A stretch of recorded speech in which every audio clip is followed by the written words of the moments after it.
Chapter 1, Before the War. At the end of the 1800s, nobody thought that beings cleverer than humans were watching Earth carefully. We didn't know they were studying us, like a scientist studies tiny things in water. People felt safe and traveled around the world, thinking they controlled everything. Nobody thought about danger from other planets. Some people thought there might be life on Mars, maybe beings that were simpler than humans and would be friendly to visitors. But far away in space, minds much cleverer than ours looked at Earth. They wanted what we had, and they slowly made their plans against us. Then, early in the 1900s, the big surprise came. I probably don't need to tell you that the planet Mars travels around the Sun. It's about 224 million kilometers away from the Sun, and it gets about half the light and heat that Earth gets. Scientists think Mars is older than Earth. So life probably started there long before Earth was cool enough for life. Mars is much smaller than Earth, only about 1/7 the size, so it got cool faster. It has air and water, everything needed for life. But people didn't understand this well.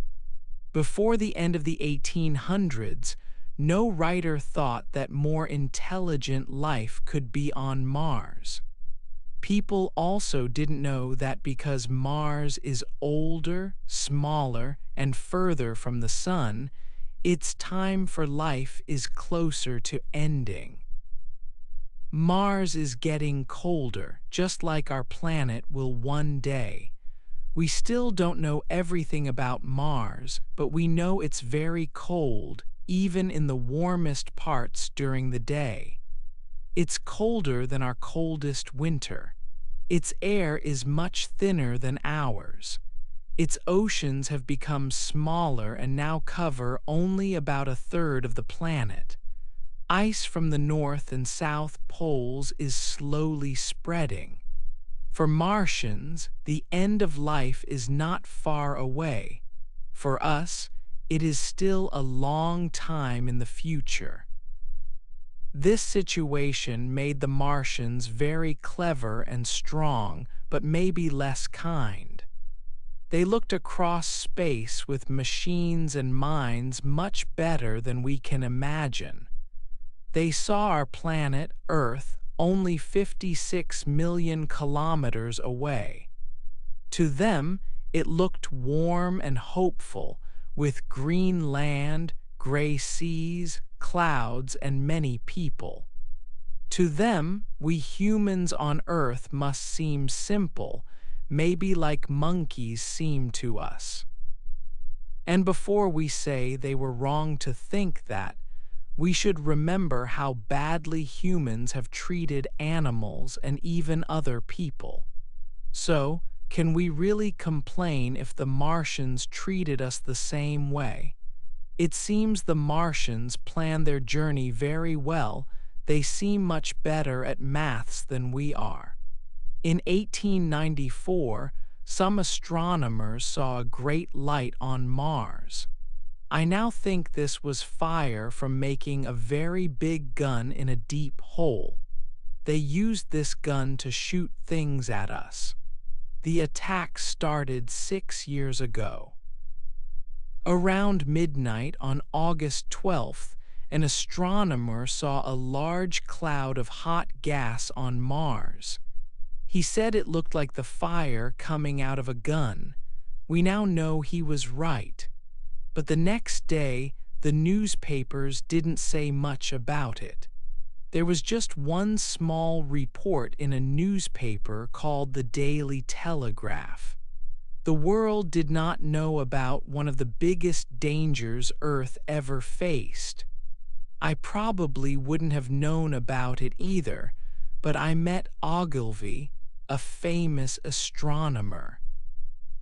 He was very excited about the news. He asked me to stay the night with him and watch Mars. Even after everything that happened later, I still remember that night well. I looked through the telescope and saw a dark blue circle with the small, round planet in the middle. Mars looked so small, I didn't see the thing they were sending towards us. It was flying quickly across space towards me. I didn't imagine it at all while I watched. Nobody on Earth knew about the object coming towards us. That night there was another cloud of gas from Mars. They shot a second object towards Earth about 24 hours after the first one. I saw a red flash on each of the planet just as the clock showed midnight. I remember sitting there in the dark. I didn't understand what that small light meant or all the problems it would bring. I told Ogilvy, and he looked through the telescope. He watched the gas cloud get bigger as it rose from Mars. He watched until 1 a.m., then we turned on the lamp and walked to his house. Hundreds of people saw the fire that night, and the next night around midnight, and the night after that. They saw a fire every night for 10 nights. Nobody knows why they stopped shooting after 10 times. Maybe the gas from firing the gun caused problems for the Martians. Thick clouds of smoke or dust appeared on Mars. Through a good telescope on Earth, they looked like small gray spots moving around. These clouds covered parts of the planet we usually see.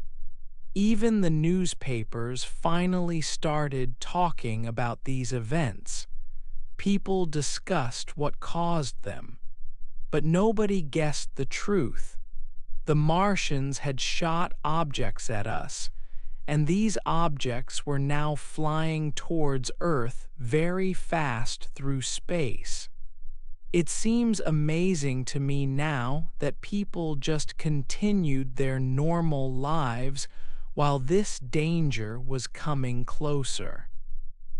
One night when the first object was probably less than 15 million kilometers away, I went for a walk with my wife. I pointed to Mars in the sky.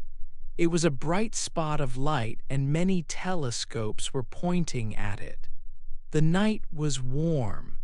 As we walked home, some people coming from a party passed us, singing and playing music. There were lights on in the top windows of houses as people went to bed. From the train station far away, we heard the sound of trains. The world felt very safe and peaceful. Chapter 2: The Falling Star. A few nights later, people saw the first falling star in the east. Denning, our best astronomer, said it first appeared about 150 kilometers up in the sky.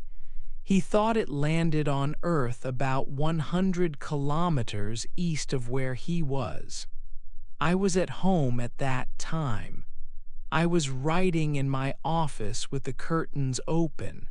If I had looked up, I would have seen the strangest thing that ever came to Earth from space. But I didn't look up. Many people in that part of England saw it. They just thought it was another meteorite, a rock from space. Nobody went to look for the fallen star that night, but Ogilvy had seen it fall. So he got up very early the next morning because he wanted to find it. He found it soon after the sun came up. It had made a very big hole in the ground. The earth had been thrown strongly in all directions. This made big piles of earth that people could see from 2 kilometers away. The thing itself was mostly covered by the earth in the hole. The part you could see looked like a very big metal tube called a cylinder. It was about 30 meters wide. It was covered with a thick, dark skin that looked burnt, which made its edges look less sharp. Ogilvy went near it. He was surprised because it was so big. He was even more surprised by its shape because most meteorites are more or less round. But this thing was still very hot from its journey through the air, so he could not get too close. He heard some sounds coming from inside. He thought this was just the sound of the cylinder getting colder. He did not guess that it might be empty inside. He stood next to the hole that the thing had made for itself. He looked hard at its strange shape. He thought that maybe someone clever had made it like this. He was alone on the open land. Then suddenly he saw that some of the burnt skin was falling off the round end. A large piece suddenly fell off. It made a loud noise that made Ogilvy very scared. For a moment, he didn't really understand what was happening. Although the thing was very hot, he climbed down into the hole to see the cylinder more closely. He saw that, very slowly, the round top of the cylinder was turning. Then he heard another sound and saw a black line move forward a little. Then he suddenly understood. The cylinder was not natural. It was made by someone. It was empty inside, and the top could be opened by turning it. Something inside the cylinder was turning the top to open it. "Oh my God," said Ogilvy. "There's a man inside, men inside. They are badly burnt. They are trying to get out." He immediately remembered the flash of light he had seen on Mars. The idea of someone trapped inside was terrible to him. He forgot about the heat and went towards the cylinder to help. But luckily, the heat stopped him before he could touch the hot metal. He stood there for a moment, not sure what to do. Then he climbed out of the hole and started to run towards the town of Woking. It was about 6 o'clock in the morning. He met some people from the town who were already awake. But his story sounded crazy, and he looked very excited and messy, so they didn't listen to him. This made him a little calmer. Then he saw Henderson, a newspaper writer from London, in his garden. Ogilvy shouted over the fence and managed to explain clearly what he had seen. "Henderson," he called, "did you see that meteorite last night?" "Yes," said Henderson. "Why, it's on Horsell Common now." Horsell Common is an area of open land. "A fallen meteorite," said Henderson. "That's interesting. But it's more than a meteorite. It's a cylinder. Someone made it. And there's something inside." "What did you say?" Henderson asked. He couldn't hear well in one ear. Ogilvy told him everything he had seen. Henderson dropped his digging tool, put on his jacket, and came out to the road. The two men quickly went back to the common. They found the cylinder was still in the same place, but now the sounds inside had stopped. They could see a thin circle of shiny metal between the top part and the main body of the cylinder. They listened. They hit the burnt metal with a rock, but there was no answer.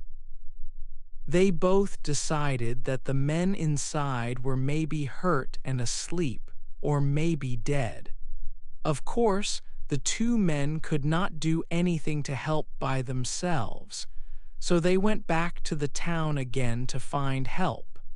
Henderson went straight to the railway station to send a message, like an old email, called a telegram, to London. By 8 o'clock, some boys and men who didn't have jobs were already walking to the common. They wanted to see the dead men from Mars. That was the story people were telling.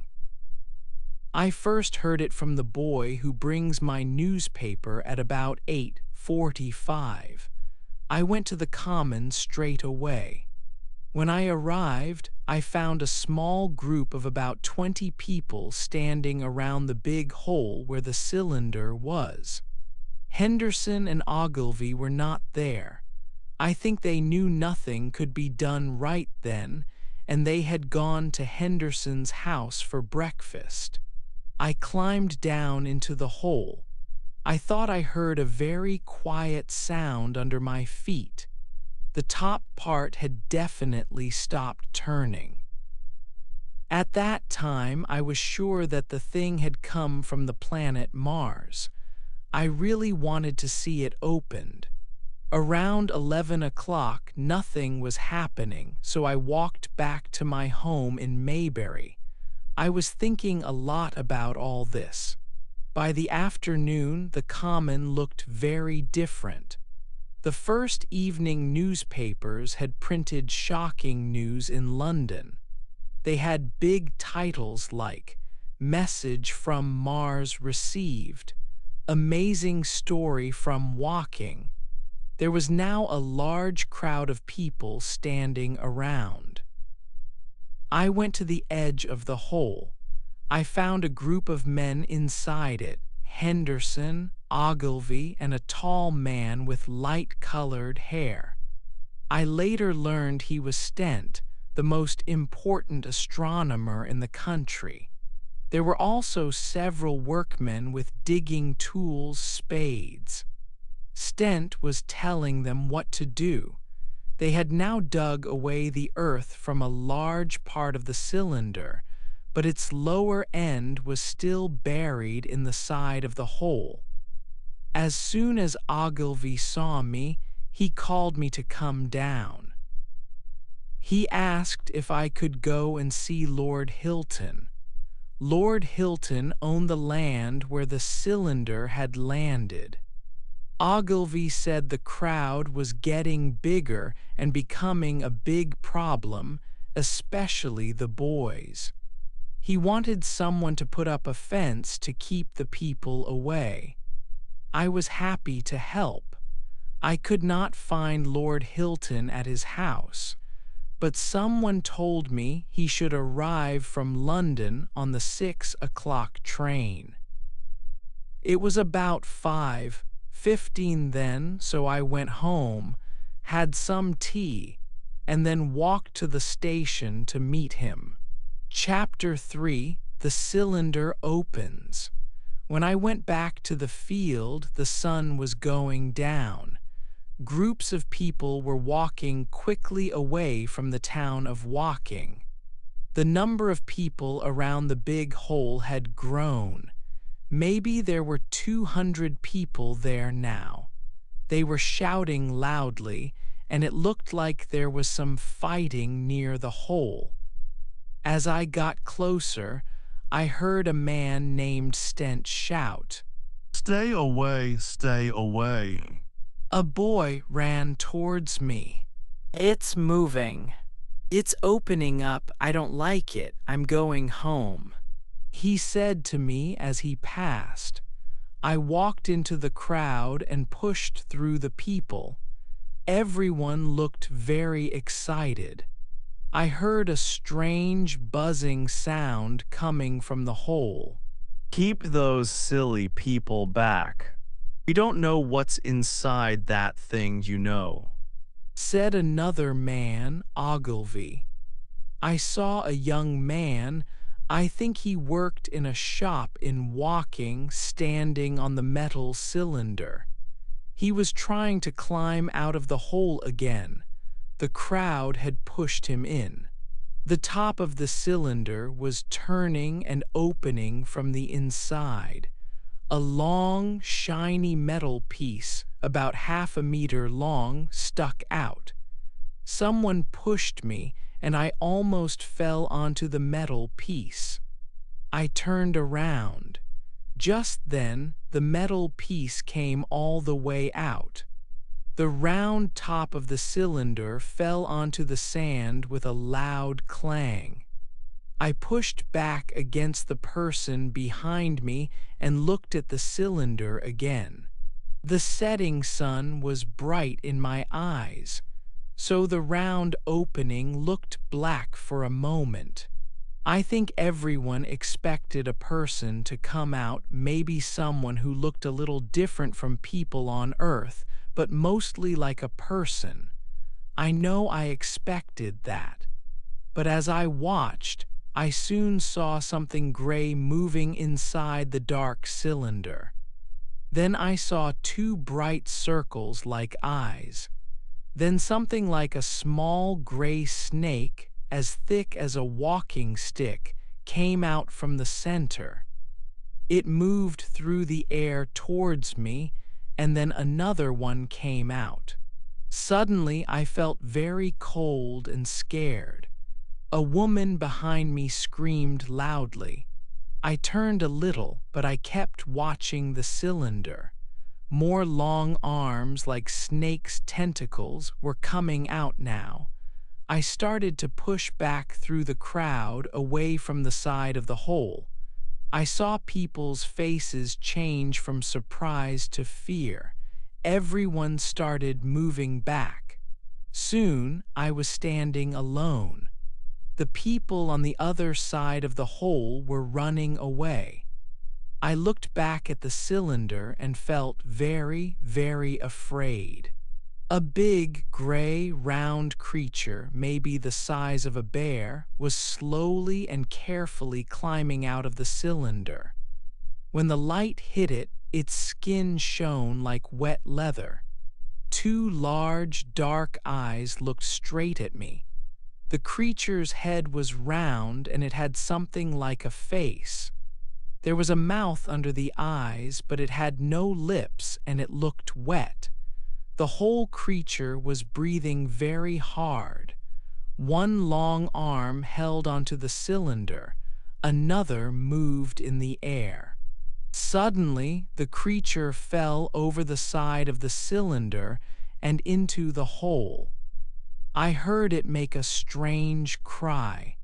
Then another creature like it appeared in the dark opening. I turned and ran as fast as I could towards the nearest trees, maybe 100 meters away. I fell down many times because I kept looking back. I could not stop looking at these creatures. The field was now covered with small groups of people. They were all very scared, but they still wanted to see the strange things happening in the hole. Then I saw something round moving up and down. It was the head of the shop worker who had fallen in. His head looked black against the orange evening sky. He tried to pull himself up, but he seemed to fall back again until only his head showed. Then he disappeared, and I think I heard a quiet scream. For a moment, I wanted to go back and help him, but I was too scared. The sun went down completely. More people arrived, so the crowd around the hole seemed to get bigger. This made people feel a bit braver. As it got dark, people started moving slowly and carefully across the field. Small groups of people walked forward a little, then stopped and watched, then moved forward again, getting closer and closer to the hole. Then, coming from the direction of a place called Horsell, I saw a small group of men walking together. The man at the front was waving a white flag. They were too far away for me to see who they were, but later I found out that Ogilvy, Stent, and Henderson were with them. They were trying to talk to the creatures. As this group walked forward, other people started to follow them. Suddenly there was a flash of light. Bright green smoke came out of the hole in 3 clouds. The clouds moved up into the quiet air, one after the other. The smoke, maybe flame is a better word, was so bright that the dark blue sky above seemed to get even darker as the clouds went up. At the same time, we heard a quiet sound that changed into a long, loud buzzing noise. Slowly, a dark shape came up out of the hole, and a line of light seemed to flash out from it. Then flashes of bright fire hit the men with the flag. I understood that the Martians were using a kind of weapon, a heat ray that you couldn't see. Then, in the light from their burning clothes, I saw the men fall down, one by one. The people following them turned and ran away. I stood looking, completely still. I watched man after man fall down. As the invisible heat ray moved over them, trees caught fire and bushes suddenly burst into flames. Far away to the west, I saw flashes as trees, bushes, and wooden buildings suddenly started burning. This burning death, this invisible fire, was moving around quickly and smoothly. I knew it was coming towards me because I saw the bushes near me catch fire when it touched them. But I was too shocked to move. All along a curved line near the hole, the dark ground smoked. Then the buzzing noise stopped, and the black, round object slowly went back down into the hole. All this happened very fast. I stood there without moving, shocked by the flashes of light and fire. If that killing heat had moved just a little bit further around, it would have killed me. But it missed me and I was still alive. The night around me suddenly felt dark and strange. There was nobody else near me. Above me, the stars were appearing. In the west, the sky was still light blue, almost green. The tops of the trees and the roofs of the houses in Horsell looked sharp and black against the western sky. Some bushes and a few trees were still smoking. The houses near Walking Train Station had flames coming out of them into the quiet evening air. I knew then that I could not do anything to help myself. I was alone on this dark field. Suddenly, fear hit me very hard, like something falling on me. I forced myself to turn around and started to run unevenly through the grass. The fear I felt was very strong. I was terrified. I was not only scared of the Martians, but also of the dark and the quiet all around me. I ran and cried quietly, like a small child might do. Once I started running, I did not look back because I was too afraid. Chapter 4: Mars Attacks. I ran until I was very, very tired. Then I fell down next to the road. This was near the bridge by the gas factory. I stayed there for a while, then I sat up. I felt strange and confused. For a short time, I didn't understand how I got there. My great fear was gone like taking off a coat. Just a few minutes before, I only thought about three things: how big the night and space were, how weak and unhappy I was, and that I was going to die soon. Now I felt like myself again, just a normal person. The quiet common, the open land, running away the fire, it all felt like a bad dream. I asked myself, did that really happen?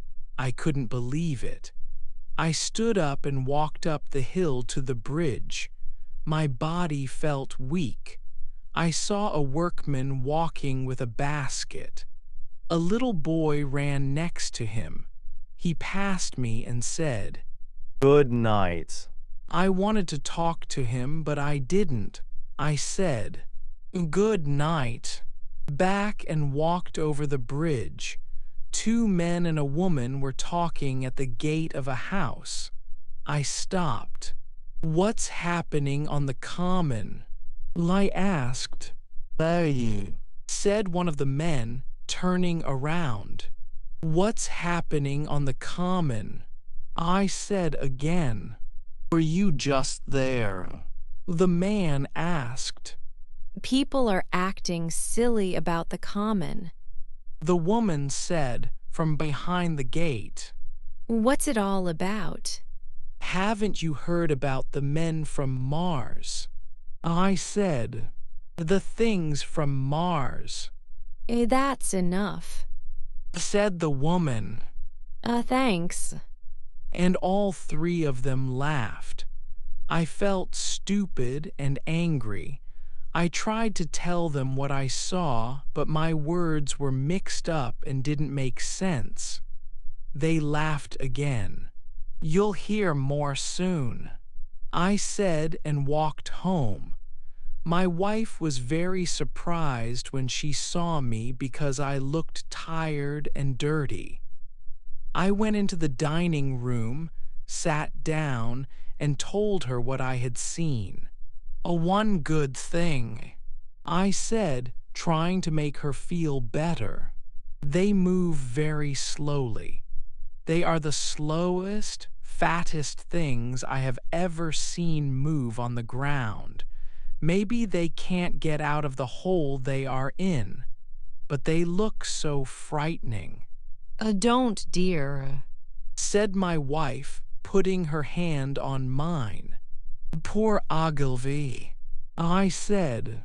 He might be dead there. My wife believed me. Her face was white with fear. I tried to make her feel better. I told her again what Ogilvy, the scientist, had said. Martians couldn't take over Earth.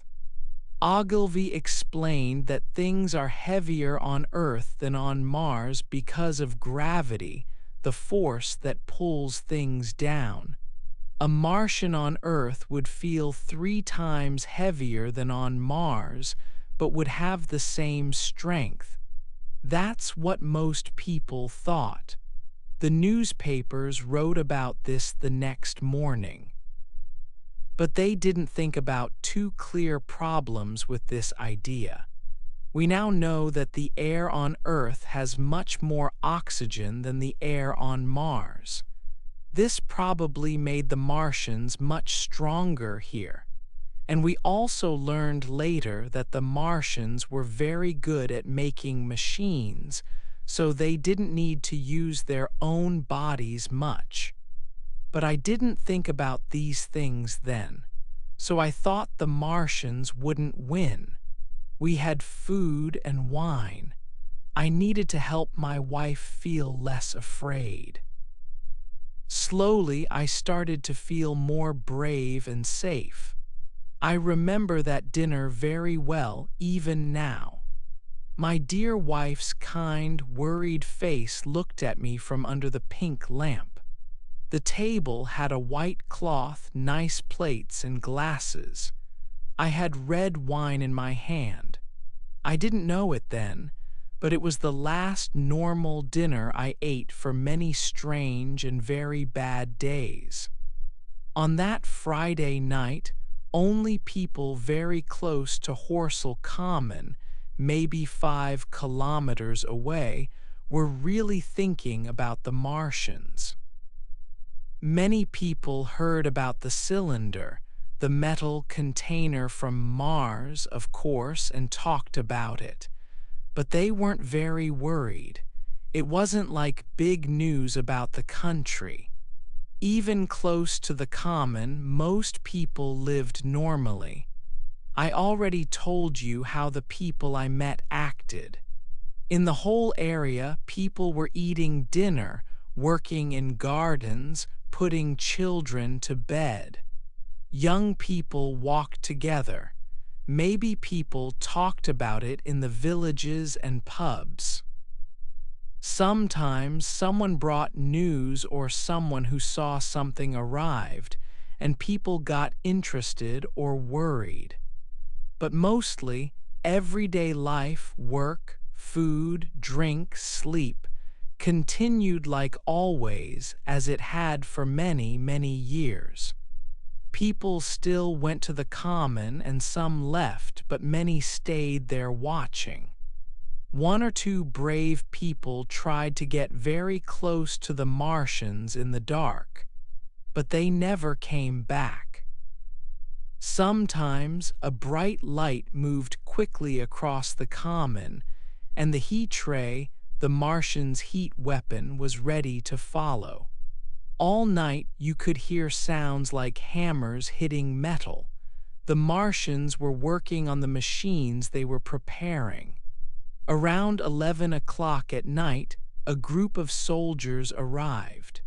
They moved apart to make a big circle around the common. Some army officers were there earlier that day. People said one officer was missing. Another officer came later and was asking the crowd questions at midnight. The army knew this was serious. Just after midnight, people near the road in Woking saw something like a star fall from the sky. It landed in the woods to the northwest. This was the second cylinder from Mars. I remember Saturday as a day full of worry. It was also a slow, hot day. I didn't sleep well, so I got up early. I went into my garden and listened. Everything seemed quiet near the common. The milkman came as usual. I asked him for news. He said soldiers had put a circle around the Martians during the night. Big army guns were coming. They want to try not to kill them if possible. He said after breakfast I didn't work. I decided to walk towards the common. Under the railway bridge I saw some soldiers. I think they were engineers, soldiers who build things.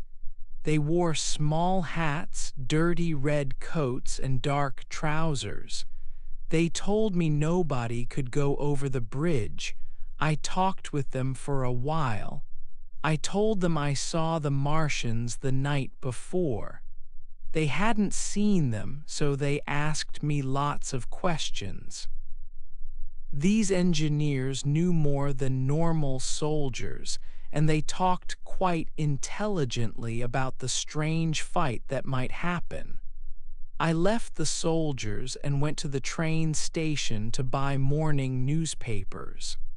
The papers had stories about what happened, but the information about Stent, Henderson, Ogilvy, and the others who died was very wrong.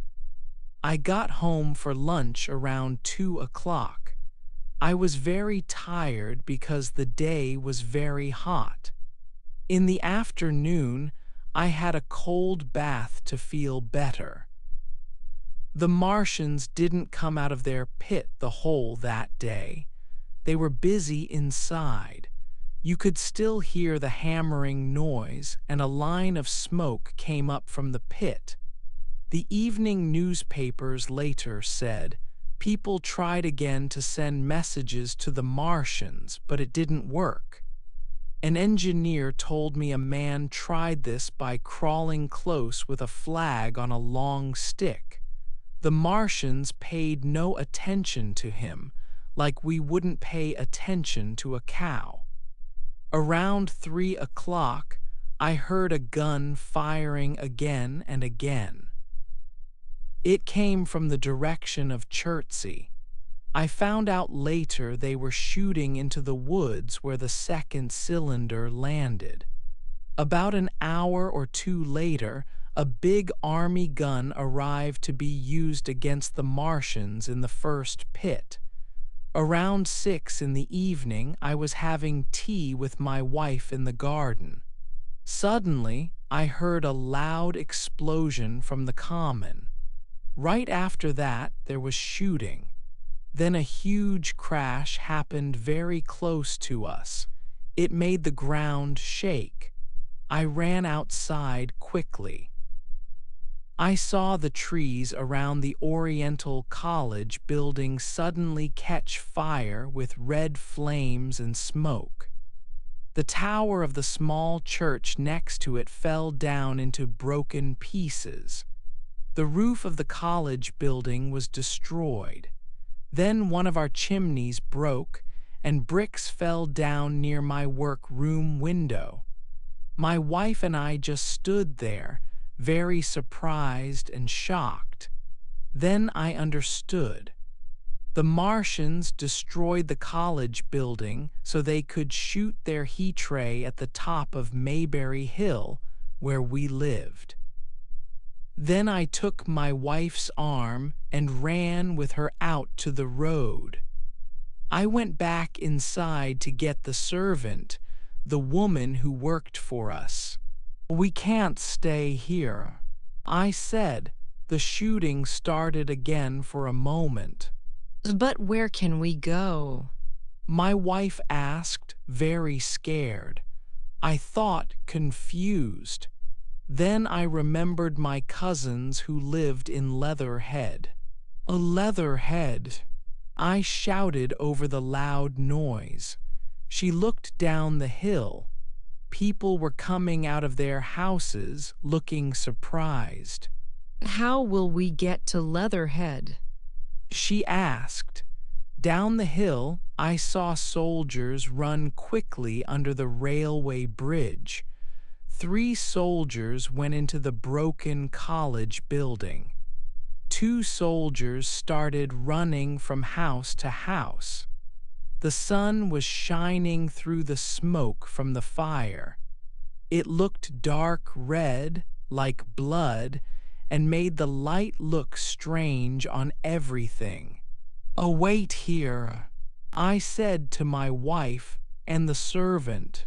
"You'll be safe here for a moment." I ran quickly to the pub, a place that sells drinks. The man who owned the pub had a horse and cart. I ran because I knew that soon everyone on our side of the hill would try to leave. I found the owner in his bar. He didn't know what was happening outside. I quickly told him I had to leave my house. I asked if I could borrow his horse and cart, and we agreed on a price. I promised to bring it back before midnight. At that moment, I didn't think it was important for him to leave his home too. I quickly drove the cart back up the road to my wife and the servant. I left them with the cart and ran into the house. I quickly packed some important things, valuables. While I was inside, a soldier ran past the house. He was telling everyone to leave. "What's happening?" I shouted to him. "They're coming out, moving slowly in a thing like a big metal dish cover." He turned and looked hard at me. He shouted something like, then he ran to the next house. I helped our servant get into the back of the cart. Then I jumped onto the driver's seat next to my wife. In another moment, we were away from the smoke and noise. We were driving quickly down the other side of Mayberry Hill. Chapter 5: Running Away. Leatherhead is a town about 20 kilometers away from Mayberry. We drove there easily and arrived around 9 o'clock. The horse rested for an hour while I ate dinner with my cousins. I left my wife with them so they could look after her. My wife was very quiet during the journey and looked worried. I had promised the pub owner I would return his horse and cart, so I couldn't stay. But I think she wanted me to stay in Leatherhead that night. I remember her face looked very white when I left, but I felt very different. I was excited all day. I wasn't sad about going back to Mayberry. I worried that the last gunshots I heard meant the Martians were defeated. I wanted to be there to see the end. The night was surprisingly dark. It was hot and there was no fresh air, just like the day. Clouds moved quickly above me. Some clouds were mixed with black and red smoke, but there was no wind blowing the bushes near me. I heard a church clock ring for midnight. Then I saw Mayberry Hill. The tops of the trees and the roofs looked black against the red sky. Just then a bright green light shone on the road around me. I could see the woods far away to the north. I saw a line of green fire go through the clouds. It landed in the field to my left. It was the third cylinder. Right after that, the storm began with lightning. The thunder was very loud, like a big gun above me. The horse was terrified and ran forward very fast. There is an easy slope down to the bottom of Mayberry Hill, and we went down it quickly. The lightning started flashing again and again, very fast. The thunder was loud almost all the time. The bright flashes made it hard to see and felt confusing. Light rain started to hit my face as I went down the hill. I wasn't watching the road carefully, but then something caught my eye.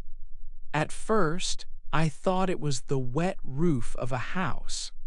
But when the lightning flashed, I saw it was moving quickly down Mayberry Hill. Then there was a very bright flash like daylight, and I could see the strange thing clearly. How can I describe it? It was a huge machine with 3 legs, a tripod. It was taller than many houses and stepped easily over small trees. It was like a walking engine made of shiny metal. Then suddenly, the trees in the woods in front of me moved apart and a second huge tripod appeared. It seemed to be coming quickly towards me, and I was driving fast towards it. When I saw this second machine, I felt total panic. I pulled the horse hard to the right. The cart fell over onto the horse, and I was thrown out to the side. I landed hard in a small pool of water that wasn't very deep. I crawled out of the water quickly and lay under a bush, with my feet still in the water. The horse wasn't moving, sadly. Its neck was broken. In the lightning, I saw the cart lying on its side with one wheel still turning slowly. Then the huge machine walked past me and went up the hill. As it passed, it made a very loud noise, louder than the thunder, aloo, aloo. A minute later, it joined another machine about half a kilometer away. They were looking down at something in a field. I am sure this was the third cylinder from Mars. I was wet from the rain and the pool water. I was very shocked, so it took some time before I could stand up and think about the danger I was in. Finally, I got up. Staying low to the ground, I reached a wood near Mayberry without the machine seeing me. I stayed inside the wood and moved towards my house. If I had understood what was happening, I would have gone straight back to my wife in Leatherhead. But that night everything felt strange. I was very tired, wet, and the storm made it hard to hear or see properly. Because of all this, I couldn't make a good decision. I walked up the small road to my house. Near the top, I stepped on something soft. A flash of lightning showed the body of a man. I had never touched a dead person before, but I made myself turn him over to check his heart. He was definitely dead. It looked like his neck was broken. Then the lightning flashed again and I saw his face. It was the owner of the pub, the man whose cart I had borrowed. I carefully stepped over his body and continued up the hill. Near Mayberry Bridge, I heard voices and people walking, but I was too scared to call out or go to them. I unlocked my house door, went inside, and locked it behind me. I walked to the bottom of the stairs and sat down, shaking a lot. After some time, I was able to stand up again and put on dry clothes. Then I went upstairs to my study. The window looks out over the trees and the train line towards Horsell Common. We had left it open when we left in a hurry. I stopped in the doorway, staying away from the open window. The thunderstorm was over. The towers of the college and the trees near it were gone. Far away I could see the common, lit by a red fire. Big, dark shapes were moving around quickly in the light. I closed the study door quietly and went closer to the window. I could see more now. On one side I could see the houses near Walking Station, and on the other side the burnt woods near Byfleet. Between them there were fires and smoking ground. It looked like pictures of factories working at night. I turned my chair to the window and watched the three huge, dark things moving on the common. They looked very busy. I started to wonder what they were. Were they clever machines acting on their own? That seemed impossible. Or was there a Martian inside each one, controlling it like a person's brain controls their body? The storm had passed and the sky was clear.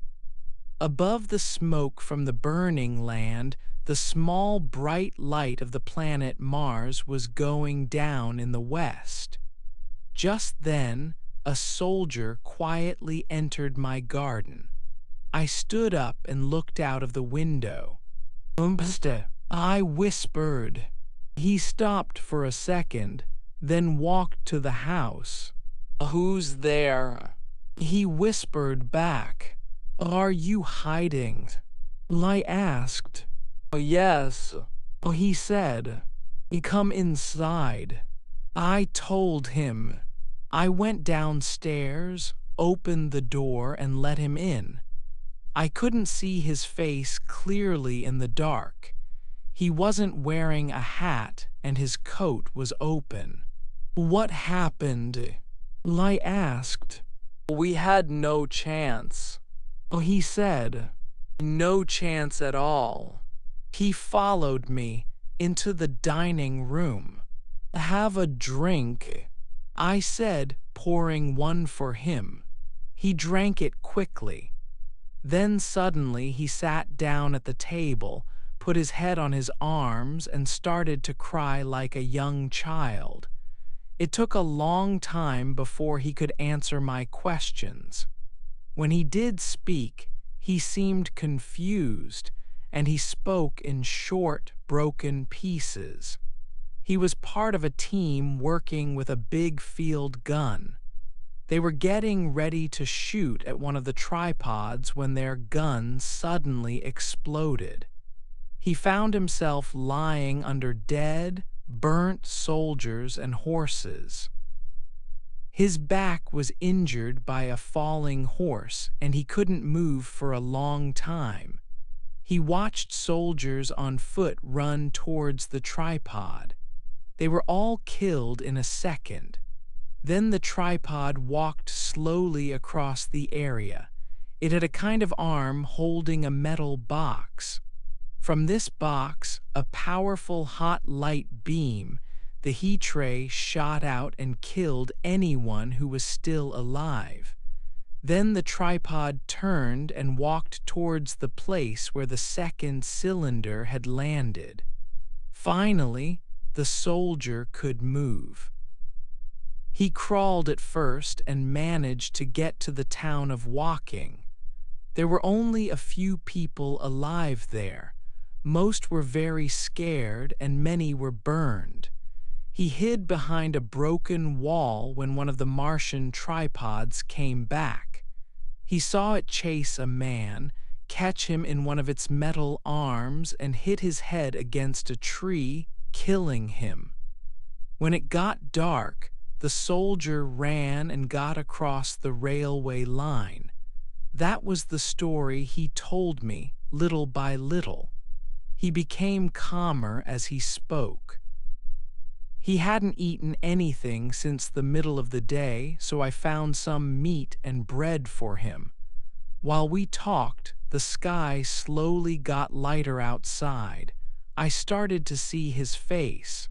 It was black with dirt and he looked very tired. I guessed my face probably looked the same. When we finished eating, we went quietly upstairs to my study again. I looked out of the open window. In just one night, the whole area had become a place of death. The fires were mostly out now. In the clear morning light, I could see the broken and burnt houses and the black, burnt trees. Nothing like this destruction had ever happened in any war before. And standing on the common, bright in the morning sun, were 3 tripods.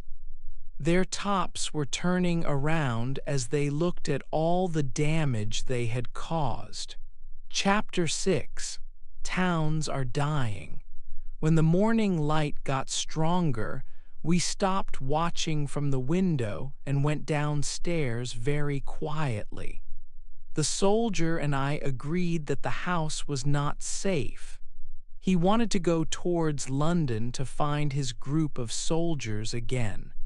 My plan was to go back to Leatherhead immediately. I was very worried about how strong the Martians were. I decided I should take my wife to the coast in the south and leave England with her straight away. I thought there would be a big fight near London before the Martians could be stopped. But the 3rd Martian cylinder was between us and Leatherhead. If I was alone, I think I would have tried to go straight across the fields. But the soldier told me not to. "It won't help your wife if you get killed," he said, so I agreed to go north with him, staying hidden in the woods. After that, I planned to leave him and turn towards Leatherhead. I wanted to leave right away, but the soldier knew more about war. He told me to find all the food and drink we could carry, We filled our pockets. Then we left the house and ran quickly down the small road. All the houses looked empty. On the road, we saw 3 burnt bodies lying close together. They were killed by the heat ray. It seemed like we were the only living people on Mayberry Hill. We got to the woods at the bottom of the hill and walked through the trees towards the road. While we were running, we heard horses. Through the trees, we saw 3 soldiers riding towards walking. We shouted and they stopped. We hurried over to them. It was an officer and 2 soldiers. You're the first people I've seen coming this way today, The officer said. What's happening? The soldier who was with me spoke to the officer. My gun was broken last night, sir. I was hiding. I'm trying to find my group. You will probably see the Martians about 1 kilometer down this road. What do they look like? Asked the officer. They are big machines, sir, 30 meters tall. They have 3 legs and a very big head, sir. That's silly, Said the officer. You will see, sir. They carry something like a box that shoots fire and kills you instantly. Do you mean a guns? No, sir. Then the soldier started to explain the heat ray. The officer stopped him halfway through and looked at me. Did you say it? He asked. Yes, it's completely true. I answered. Well, He said. I guess I need to see it too. Listen, He said to the soldier with me. You should go to Weybridge and tell the most important officer there what you saw. He thanked me, and the soldiers rode away on their horses. Near Byfleet Station, we came out of the trees. The countryside looked calm and peaceful in the morning sun. It seemed like a normal Sunday, but the houses were empty or people were packing their things.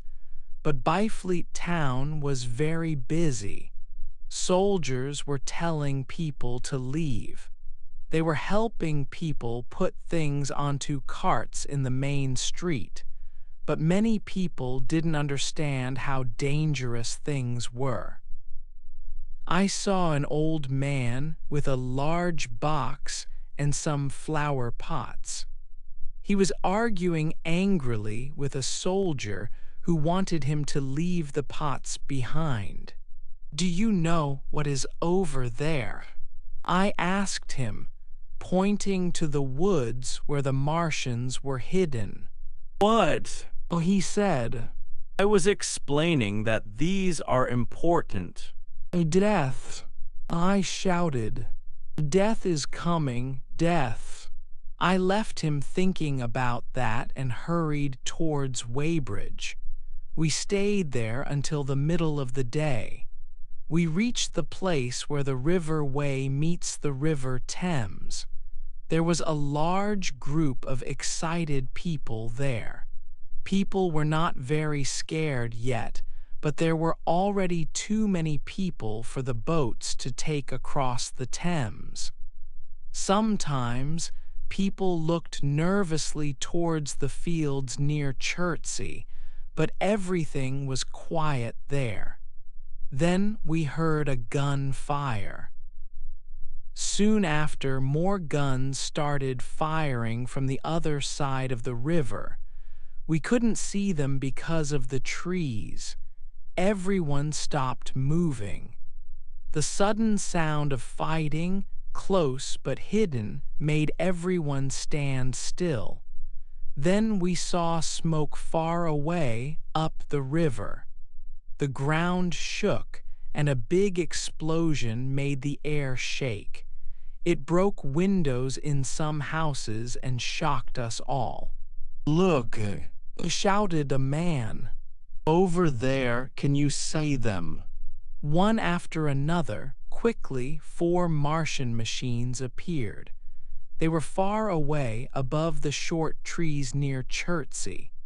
Then a 5th one came towards us from a different direction. Their metal bodies shone in the sun as they moved towards the guns. The one furthest away on the left held up a big box. The terrible heat ray shone towards Chertsey and hit the town. When the crowd by the river saw these strange, fast, and terrible machines, they seemed shocked for a moment. Nobody screamed or shouted. It was silent.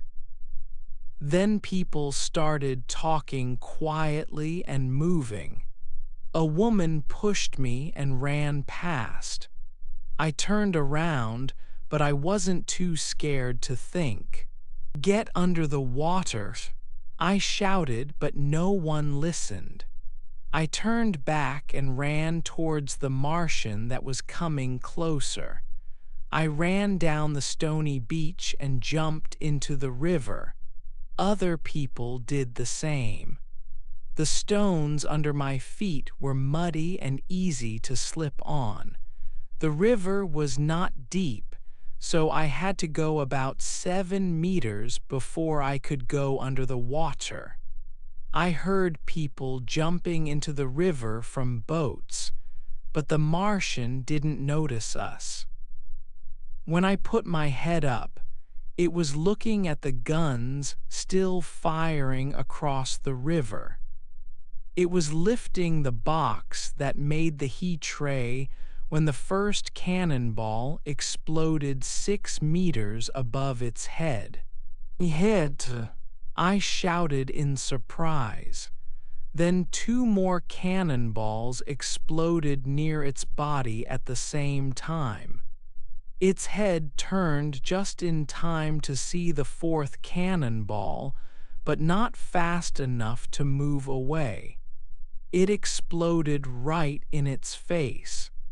Its head burst into many pieces of red flesh and shiny metal. "Hit!" I shouted. The machine without a head kept walking, moving from side to side. It hit a church tower and knocked it down. Then it moved on and fell into the river where we couldn't see it. A huge explosion shook the air. Water, steam, mud, and broken metal shot high into the sky. Then a big wave of very hot water came quickly around the corner of the river. I saw people trying to swim to the side and heard them screaming faintly over the noise of the Martian falling. I moved quickly through the water until I could see around the corner. I saw the Martian down the river, mostly under the water. Thick steam came from the broken parts. Through the steam, I could see its long legs and arms moving in the water. An angry noise made me look. A man standing in the water up to his knees shouted at me and pointed. I couldn't hear what he said. I looked back and saw the other Martians walking down the river bank from Chertsey. The guns fired again, but they didn't hit anything. At that moment, I went under the water. I held my breath until it hurt and swam underwater for as long as I could. The water around me was moving a lot and getting hotter quickly. When I quickly put my head up to breathe and get the hair and water out of my eyes, the steam was like a white fog. It hid the Martians completely. The noise was extremely loud. Then I saw them, huge gray shapes. They had passed me. 2 were bending over the Martian that had fallen. The 3rd and 4th stood next to it in the water. They waved the boxes that made the heat rays high in the air, and the fire beams flashed around. The air was full of loud and confusing sounds. The noise of the Martians, houses falling down, fire flashing as trees and fences started burning. Thick black smoke rose up and mixed with the steam from the river. Then suddenly, the white flashes of the heat ray came towards me. Houses fell down when it touched them and burst into flames. Trees caught fire with a loud noise. The heat ray came down to the edge of the water, less than 50 meters away from me. It moved across the river, and the water behind it started to boil. I turned and ran towards the land. A second later, a large wave of almost boiling water rushed towards me. I screamed and ran. If I had slipped, I would have died. I fell onto the stony beach where the Martians could see me clearly. I thought I was going to die. I vaguely remember a Martian foot coming down very close to my head, about 20 meters away. It went straight into the loose stones. Then I saw the 4 Martians carrying the broken parts of the one that fell. Sometimes I saw them clearly, sometimes they were hidden by smoke. They moved away from me, across the river and fields. Then, very slowly, I understood that I had survived somehow. I saw a small, empty boat far away, floating down the river. I took off most of my wet clothes and swam to it. I used my hands like paddles to keep it moving down the river towards Walton. I went very slowly and often looked behind me. I was in pain and very tired. When I could see the bridge at Walton, I got out onto the bank on the Middlesex side. I lay down in the long grass, feeling very sick. I don't remember when the churchman arrived, so I probably slept for a while. When I woke up, I saw a man sitting down. His face was looking up at the sky, watching the sunset. I sat up. When he heard me move, he looked at me. "Do you have any water?" I asked. He shook his head. "You have been asking for water for the past hour," he said. We were silent for a moment, looking at each other.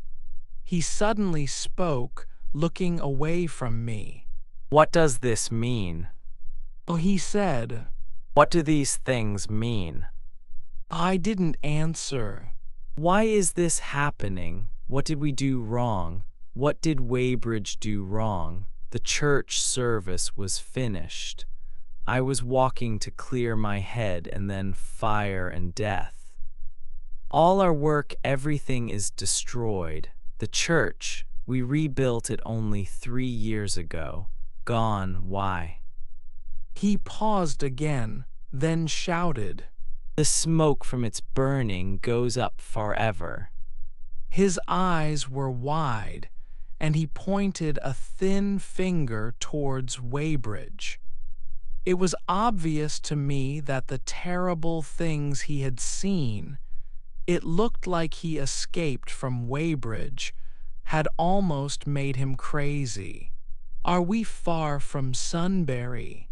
I asked very quietly. "What can we do?" he asked. "Are these creatures everywhere? Do they own the earth now?" "Are we far from Sunbury?" Just this morning I was leading the church service. "Things have changed," I said quietly. "You must stay calm. There is still hope." Hope? "Yes, lots of hope, even with all this destruction. Listen." From the hills across the water, we heard the low sound of distant guns and a strange crying noise far away. Then everything was quiet again. High in the west, the moon looked pale above the smoke and the beautiful, hot, quiet sunset. "We should follow this path," I said. "To the north." Chapter 7. In London. My younger brother lived in London when the Martians landed near Woking. He was studying to be a doctor and had a test soon. He didn't hear anything about the Martians until Saturday morning. On Saturday, the morning newspapers wrote a lot about the planet Mars. They also had one very short story about the Martians.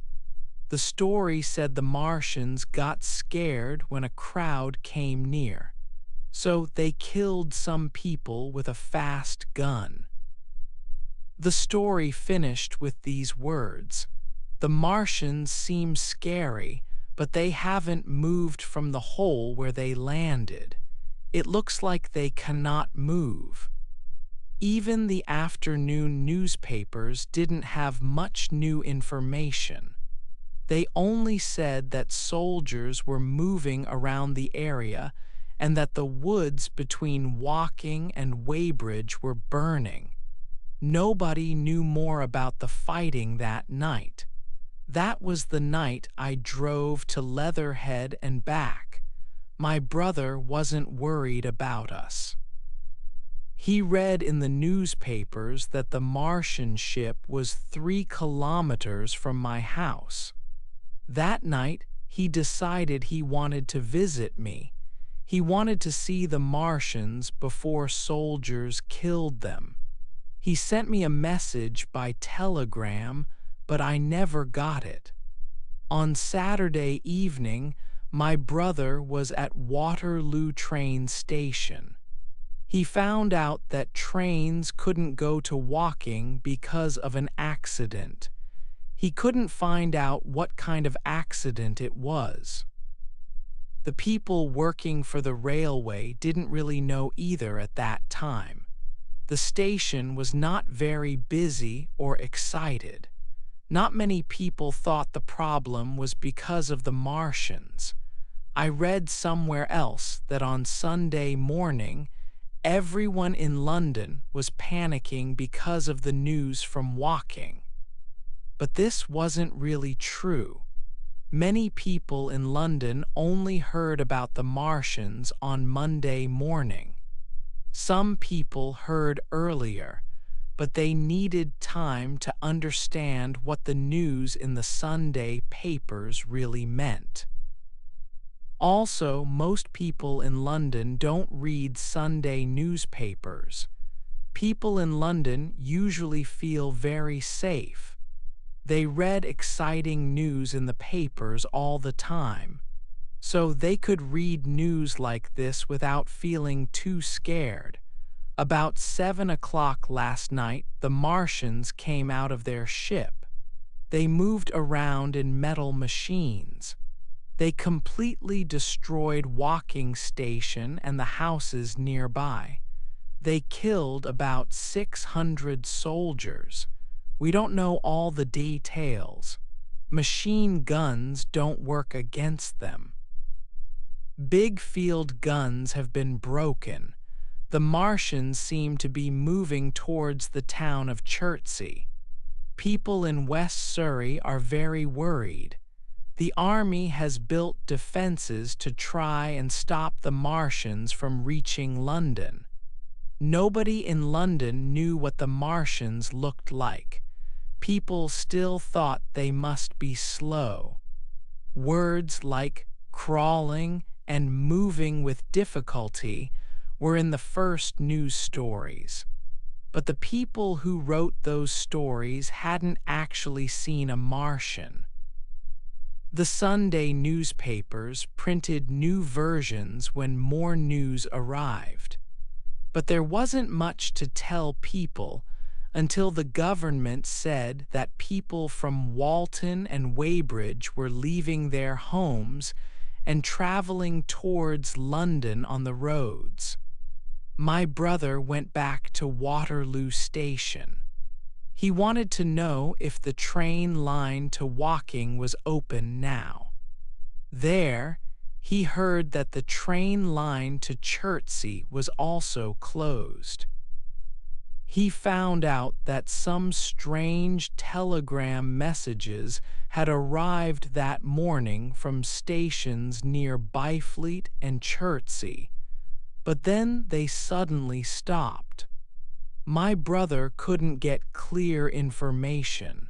There's fighting happening near Weybridge, Was all they could tell him.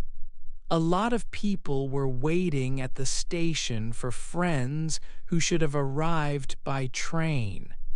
One man talked to my brother. Lots of people are coming into Kingston, he said. They are in carts and carrying boxes. They come from Weybridge and Walton. They said they heard big guns firing at Chertsey. Soldiers told them to leave immediately because the Martians are coming. What does it mean? The Martians can't get out of their hole, can they? My brother didn't know what to tell him. At about 5 o'clock, the crowd at the station got very excited. A train line that connected two big stations, which is usually closed, was opened. Then, trains carrying big guns and many soldiers went through the station towards Kingston. Soon after, the police came. They started telling the crowd to leave the station. My brother went back out into the street. On Waterloo Bridge, some people were watching a strange brown liquid floating down the river. The sun was going down. The Parliament buildings looked peaceful against the evening sky. People were talking about seeing a dead body floating in the water. In Wellington Street, my brother saw two women selling newspapers that had just been printed. Signs said, "Terrible news, fighting at Weybridge, Martians defeated, London in danger." He bought a newspaper. Now, for the first time, he started to understand how powerful and terrifying the Martians were. He learned they were not small, slow creatures. They used huge machines that looked like metal bodies. These machines could move very fast. They were so strong that even big guns couldn't stop them. The newspaper described them as giant machines like spiders, almost 30 meters tall. They move as fast as a very fast train and can shoot out a ray of powerful heat. The newspaper said many big guns had been hidden in the countryside near Horsell Common, especially between Woking and London. 5 Martian machines were seen moving towards the River Thames.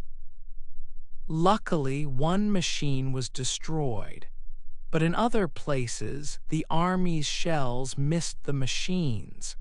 Then the Martians immediately destroyed the army's guns with their heat rays. The newspaper mentioned many soldiers had died, but the report tried to sound hopeful. The Martians had been defeated, my brother read. They had gone back to their ships in the area around Woking. Guns, including some very big ones, were being moved into position quickly. 116 guns were now ready, mostly to protect London. England had never moved war machines so quickly before. The newspaper report said the situation was strange and serious, but it asked people not to panic. It said the Martians were very scary, but there were probably only 20 of them, and there were millions of people in London. All along Wellington Street, people were reading the newspaper. Men ran from buses to buy one. People were definitely excited by the news now, even if they weren't before. A shop that sold maps in the Strand area opened specially.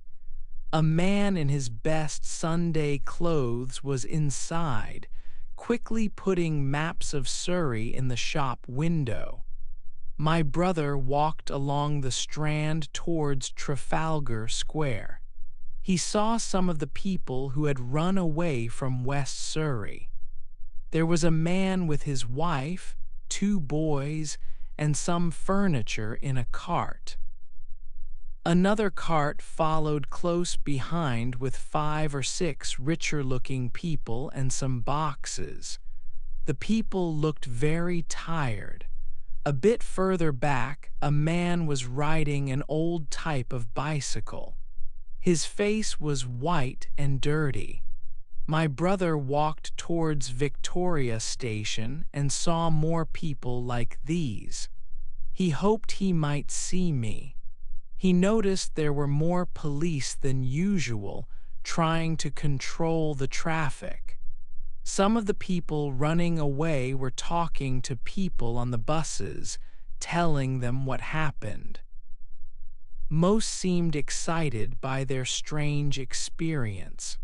My brother spoke to some of them, but nobody could tell him news about walking.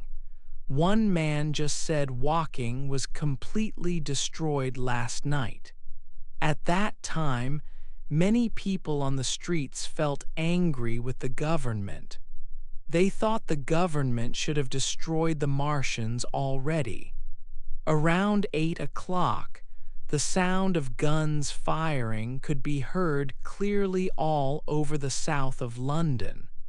My brother walked from Westminster back to his room near Regent's Park. He was very worried about me now. There were a few carts with people running away on Oxford Street, but the news was traveling slowly. Regent Street and Portland Place were full of people enjoying their usual Sunday evening walk.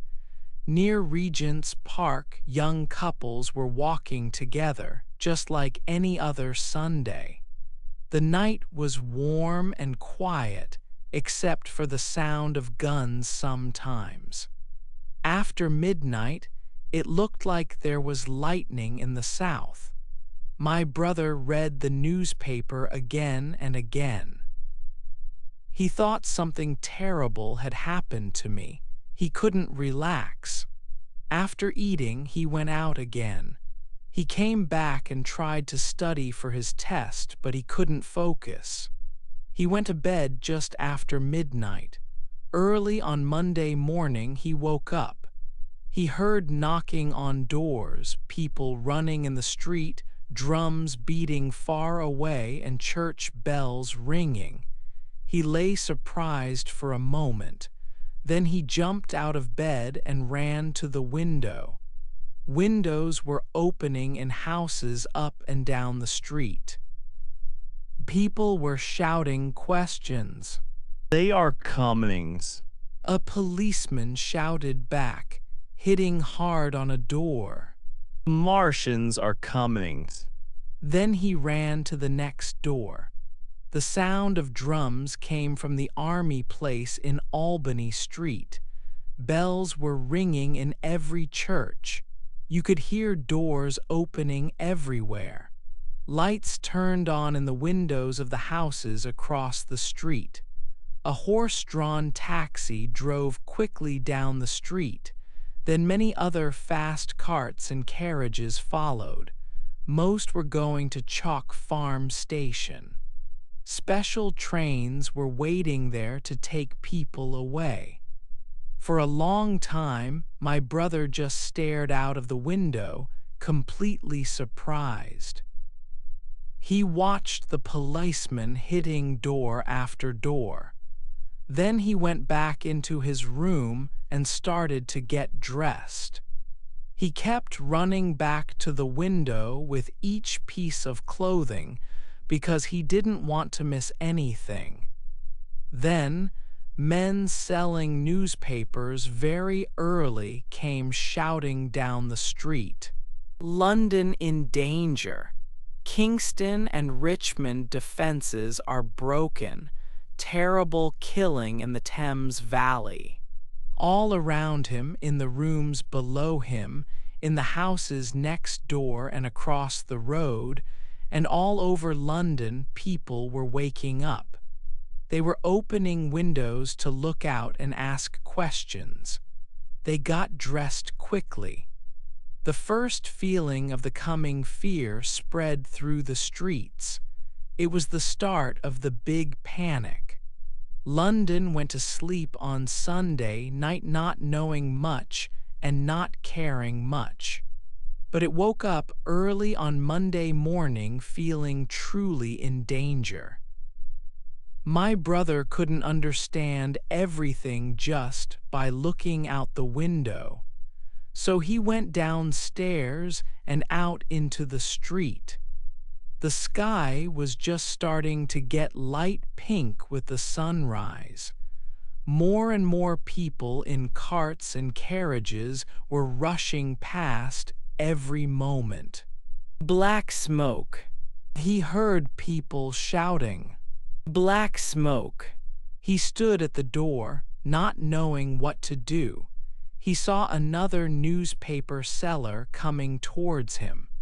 The man was running away like everyone else, but he was also selling his papers for much more money than usual as he ran, a strange mix of wanting money and being scared.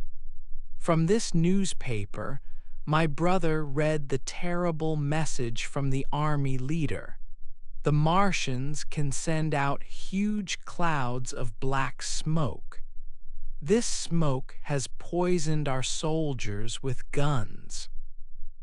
The Martians have destroyed Richmond, Kingston, and Wimbledon. They are moving slowly towards London, destroying everything. It is impossible to stop them. The only way to be safe from the black smoke is to run away. That was all the message said, but it was enough. All the 6 million people living in the huge city were starting to move. Soon, everyone would be trying to run away to the north. Black smoke. People shouted. Fire. The bells of the nearby church rang loudly. A cart crashed because the driver wasn't careful. People screamed and shouted angry words. Yellow lights moved inside the houses, and in the sky above, the sunrise was getting brighter, clear, and calm. He heard people running inside the house, up and down the stairs behind him. His neighbor came to her door. She wasn't fully dressed. Her husband followed her, shouting. As my brother started to understand how bad the situation was, he quickly went back to his room. He put all the money he had, about £10, into his pockets. Then he went out into the streets again. Chapter 8: The Black Smoke. While the churchmen sat talking strangely to me in the fields near Walton, and while my brother watched many people running away across Westminster Bridge in London, the Martians started to attack again. We learned later that most Martians stayed busy in their hole on Horsell Common until 9 o'clock that night. They were doing something that made a lot of black smoke. But 3 Martians definitely came out around 8 o'clock. They moved slowly and carefully towards the towns of Ripley and Weybridge. Soldiers with guns were waiting there and saw them coming. The Martians moved in a line about 2 kilometers away from each other. They made loud howling sounds to talk to each other.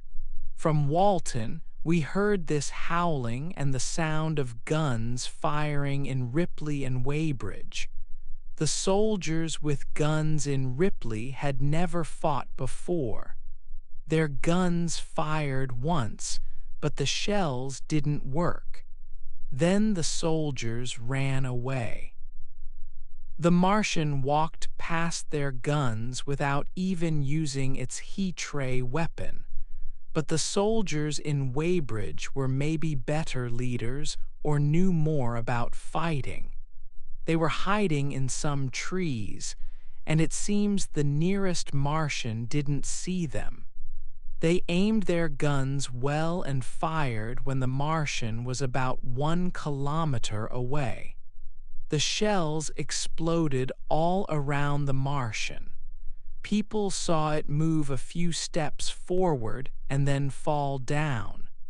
The soldiers quickly loaded their guns again. The fallen Martian made a sound, and another Martian answered right away. This second Martian appeared over the trees from the south. It looked like one of the first Martians' 3 legs was broken. The soldiers fired again, but all the shells missed the Martian on the ground. Immediately, the other Martians used their heat rays on the guns. The shells near the guns exploded, the trees caught fire, and only 1 or 2 soldiers escaped. After this, it seemed the 3 Martians talked together. People watching said they stayed completely quiet for the next 30 minutes. The Martian that had fallen climbed slowly out of its machine and started to fix its leg. By about 9 o'clock, it finished, and people saw the machine move again. A few minutes later, 4 more Martians joined these 3. Each of the new Martians carried a thick black tube. They gave similar tubes to the first 3 Martians. Then the 7 Martians spread out in a curved line between Weybridge and Ripley, keeping an equal distance between them. As soon as they started moving, about 12 warning lights turned on to tell the soldiers waiting with guns near Escher. At the same time, 4 other Martian machines, also carrying tubes, crossed the river. The churchman and I saw 2 of them against the dark western sky as we hurried north along the road. When the churchman saw them, he made a scared noise and started running. But I knew it was useless to run from a Martian, so I quickly hid in some bushes beside the road. He looked back, saw me, and came to hide with me. We heard a gun fire far away, then another one closer, and then another. Then the Martian nearest to us lifted its tube and fired it towards the guns. There was a loud bang that made the ground shake. The other Martian did the same. We didn't see any flash or smoke, just heard the loud noise. I was so interested in watching this that I forgot to be careful. I lifted my head out of the bushes. Just then, I heard another bang, and something flew quickly over my head. I expected to see smoke or fire, but there was only the dark blue sky with 1 star. Nothing exploded, and the guns didn't fire back. It became silent again for about 3 minutes. What happened? Asked the churchman, standing up. I don't know. I said I looked at the Martian again. It was now moving east along the river bank. I kept expecting a hidden gun to shoot at it, but the evening stayed calm and quiet. The Martian looked smaller as it moved away. Soon, the mist and the darkness of the night hid it. The churchman and I climbed higher up the hill to look around. Towards Sunbury, we saw something dark, like a hill, blocking our view of the land beyond. Then, far across the river, we saw another dark hill shape like the first one. As we watched, these dark hills seemed to get lower and wider. Suddenly, I had an idea.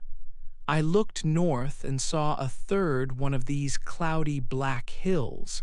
Everything was very still. Far away to the northeast, we heard the Martians calling to each other, but our guns were silent.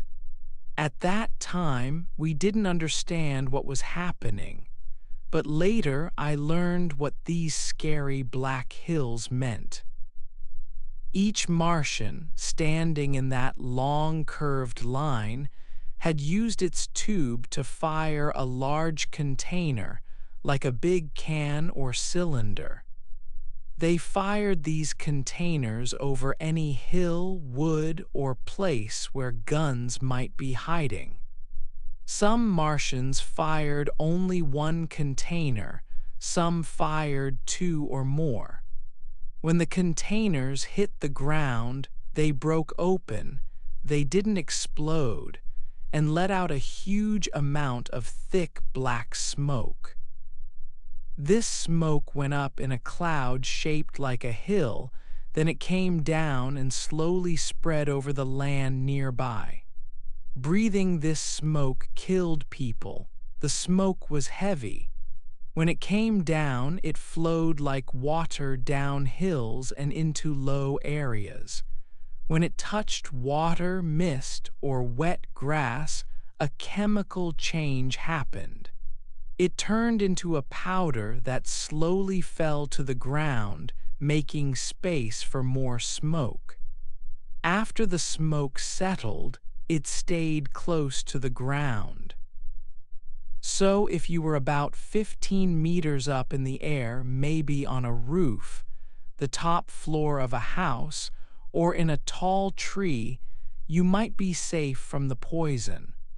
A man told me later that he watched the smoke fill his village from a church roof. He stayed up there for a day and a half. He was tired, hungry, and sunburnt before it was safe to come down. But that happened in a village where the Martians just let the black smoke stay until it disappeared. Usually, after the smoke had done its job, the Martians cleared the air by blowing steam at it. They did this to the black clouds near us. We saw it happen in the starlight from the top window of an empty house. From there, we could see big lights, searchlights, from Richmond Hill and Kingston Hill moving in the sky. Around 11 o'clock, the windows shook, and we heard the sound of the big guns that soldiers had put there. The guns fired for about 15 minutes, shooting without seeing anything at Martians that were too far away. Then the fourth container fell, looking like a bright green star in the northeast. So the Martians spread this strange killing smoke across the country towards London. They did it carefully, like a person might kill insects. The ends of their curved lines slowly moved further apart until they made a line about 12 kilometers long. All through the night, their tubes moved forward. They didn't give the human guns any chance to fight back. If there was any place guns might be hidden, the Martians fired a container of black smoke there. If they could see the guns, they used the heat ray. By midnight, burning trees on Richmond Hill lit up the clouds of black smoke. The smoke covered the whole valley of the River Thames and spread as far as anyone could see. The Martians only used the heat ray sometimes that night. Maybe they didn't have much material to make the heat, or maybe they didn't want to destroy the land completely, just defeat the people. They definitely defeated them. Sunday night was the end of any real organized fighting against the Martians. After that, no group of soldiers would try to fight them, because they knew it meant they would almost certainly die.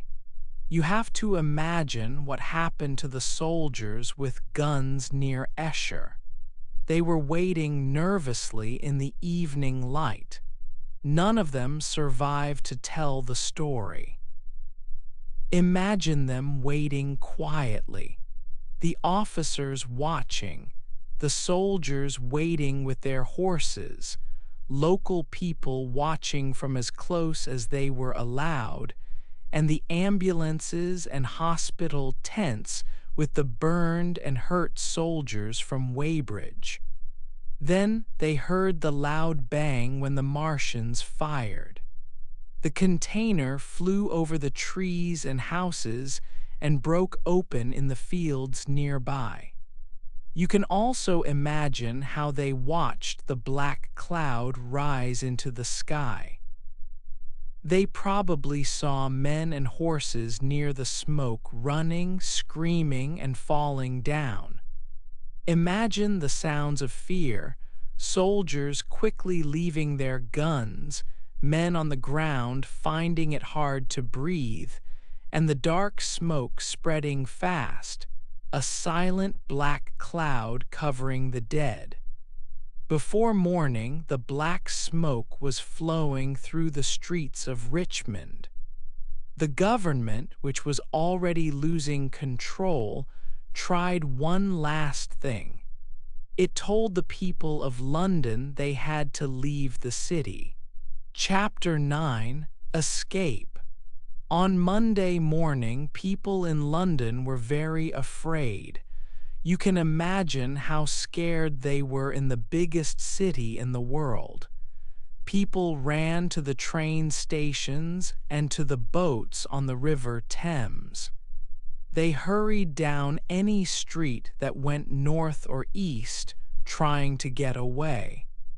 By 10 o'clock, it was difficult for the police to control the crowds. All the train lines north of the River Thames knew about the danger by midnight on Sunday. Trains started filling up with people. Even at 2 in the morning, people were fighting just to find a place to stand inside the train cars. By 3 o'clock, the crowds at the stations were huge. People fell down, and others walked over them. Some people fired guns and used knives in the chaos. The police were sent to help manage the crowds. But they were tired and angry, and they started fighting with the people they were supposed to protect. Later, the train drivers refused to go back to London. So more and more people left the stations and started walking on the roads going north. By midday, a dark cloud of black smoke moved along the River Thames.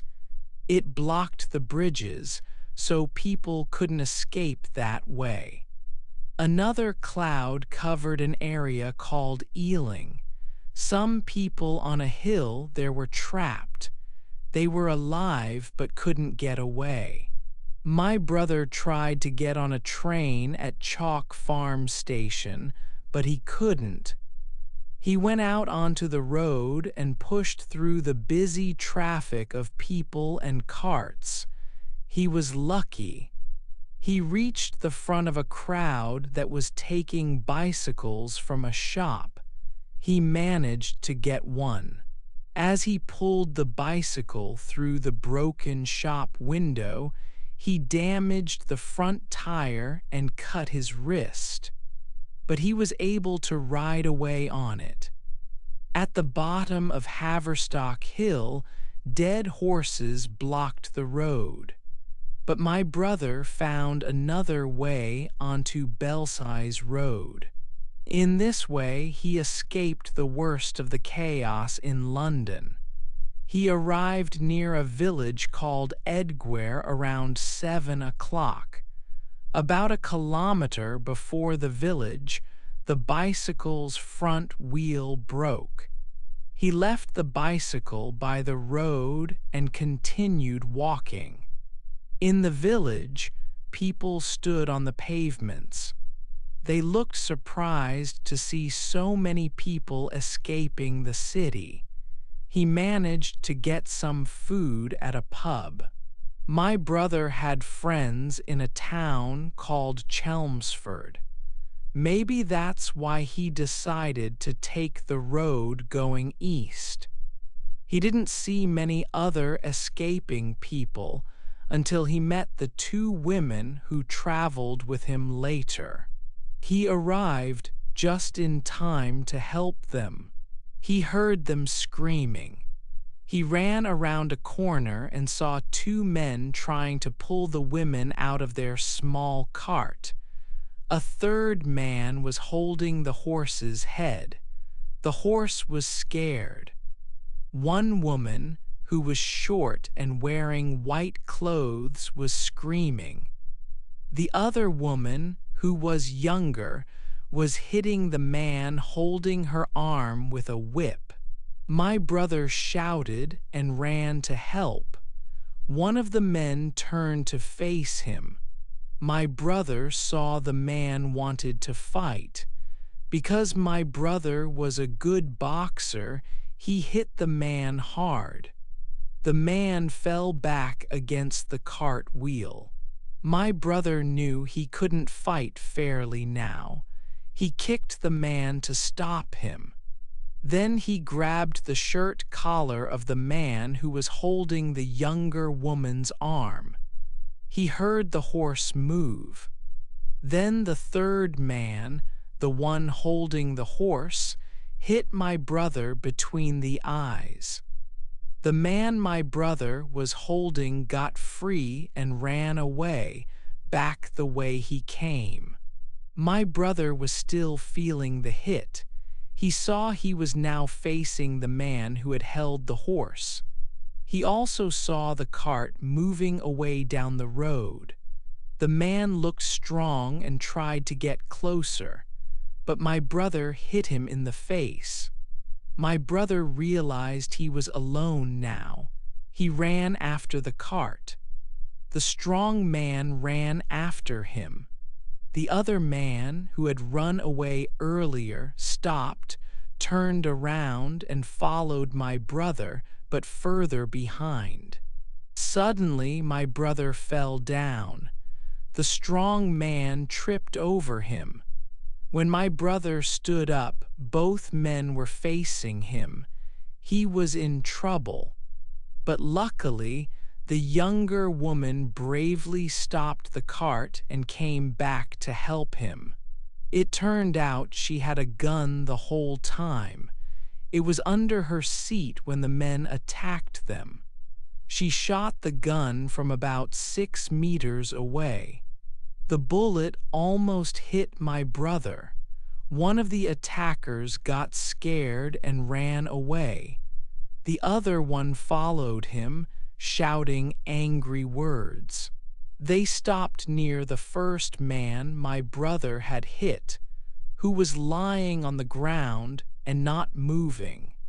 Take this. The younger woman said. She gave the gun to my brother. Let's go back to the cart.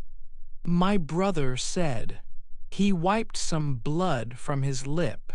They walked back to the cart. The woman in white was trying hard to control the scared horse. My brother looked back down the road. The men who attacked them were leaving. Can I sit here? He asked.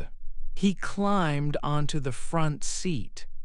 The younger woman sat next to him and told the horse to go. My brother found out who the women were. They were the wife and younger sister of a doctor from Stanmore. The doctor heard about the danger Martians at the train station when he was coming home. He told the women to leave immediately. He promised he would follow them after he warned the neighbors. He planned to meet them around 4:30 in the morning. But it was now almost 9 o'clock, and they hadn't seen him. They stopped the cart and waited for a few hours, but the doctor didn't come. The younger woman said they should continue and try to get a train in a town called St. Albans. My brother remembered how bad the train stations were in London. He thought this plan wouldn't work. He suggested they should drive east through an area called Essex to a town by the sea called Harwich. From there, they could try to leave the country by boat. The older woman in white was named Mrs. Elphinstone. She didn't want to listen to my brother's idea. She kept calling for George, her husband. But her sister-in-law, the younger woman, Miss Elphinstone, was calm and practical. She agreed with my brother's plan. So they drove towards a town called Barnet. They planned to cross the main road called the Great North Road. As they got nearer to Barnet, they saw many more people. Everyone looked tired and dirty. They also saw a lot of dust in the air above the houses ahead. The road turned sharply just before a crossroads where roads meet. When they drove around the bend, Mrs. Elphinstone spoke. Oh my goodness, where are you taking us? My brother stopped the horse. The main road was completely full of people moving quickly, like a river. Everyone was going north. There was a huge cloud of dust. The bright sun made the dust look white. It was hard to see anything clearly near the ground. The large crowd of people, horses, and carts kicked up more dust all the time. Keep moving, they're coming. People in the crowd were shouting. It looked like everyone from London was trying to escape to the north. There were all kinds of people, rich and poor, different jobs, but they were all covered in dust. Their skin was dry and their lips were black and broken. Everyone looked terrified. My brother saw the younger woman, Miss Elphinstone, covering her eyes. Let's go back. He shouted. We can't get through this crowd. They turned the cart around and went back about 100 meters. As they went past the bend, my brother saw a man lying nearby. His face looked pale. He looked like he was dying. The two women were quiet. After the bend, my brother changed his plan again. He spoke to Miss Elphinstone. We have to go through the crowd. He said. He turned the horse and cart around again. The young woman was brave again. My brother jumped into the crowd and stopped a horse pulling another cart. Miss Elphinstone quickly drove their own cart into the space in front of it. Then, they were stuck in the moving crowd of carts and people, carried forward with everyone else. The driver of the cart my brother had stopped hit him with a whip, leaving red marks on his face and hands. My brother climbed up into the driver's seat of their own cart. He gave the gun to Miss Elphinstone. Point this at the man behind us if he gets too close. Oh, he said. No, point it at his horse. Then they started looking for a way to move to the right side of the road. But it was very difficult because they were stuck in the middle of all the moving carts and people. The crowd carried them through the town of Barnet. They traveled more than a kilometer past the town center before they finally managed to get across to the other side of the road. They turned east and went up a hill. They stopped there for the afternoon because everyone was very tired. They were also getting hungry, and the night felt cold. In the evening, many more people hurried past them on the road. They were also escaping from danger, but they were going back towards London, the way my brother had come from.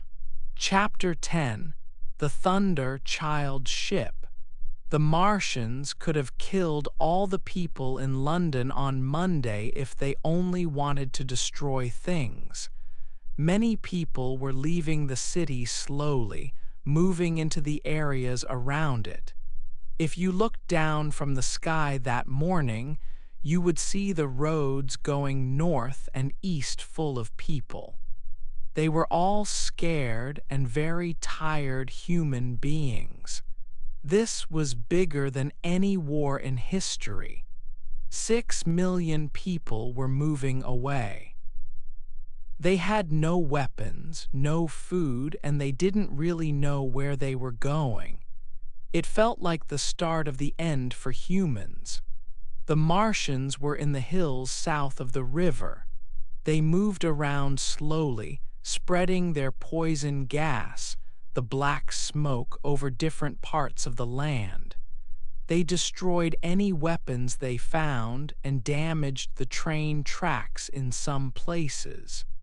They didn't seem to be in a hurry and stayed in the middle part of London all day. Maybe some people stayed in their houses that morning. We know for sure that many people died at home because of the black smoke. Until about noon, there were still many ships on the River Thames. People trying to escape offered lots of money to get on board. It's said that some people swam to the ships, but sailors pushed them away and they drowned. Around 1 p.m., a small cloud of black smoke came towards Blackfriars Bridge in London. This made everyone very scared, and all the ships tried to leave at the same time. Many ships got stuck together under Tower Bridge.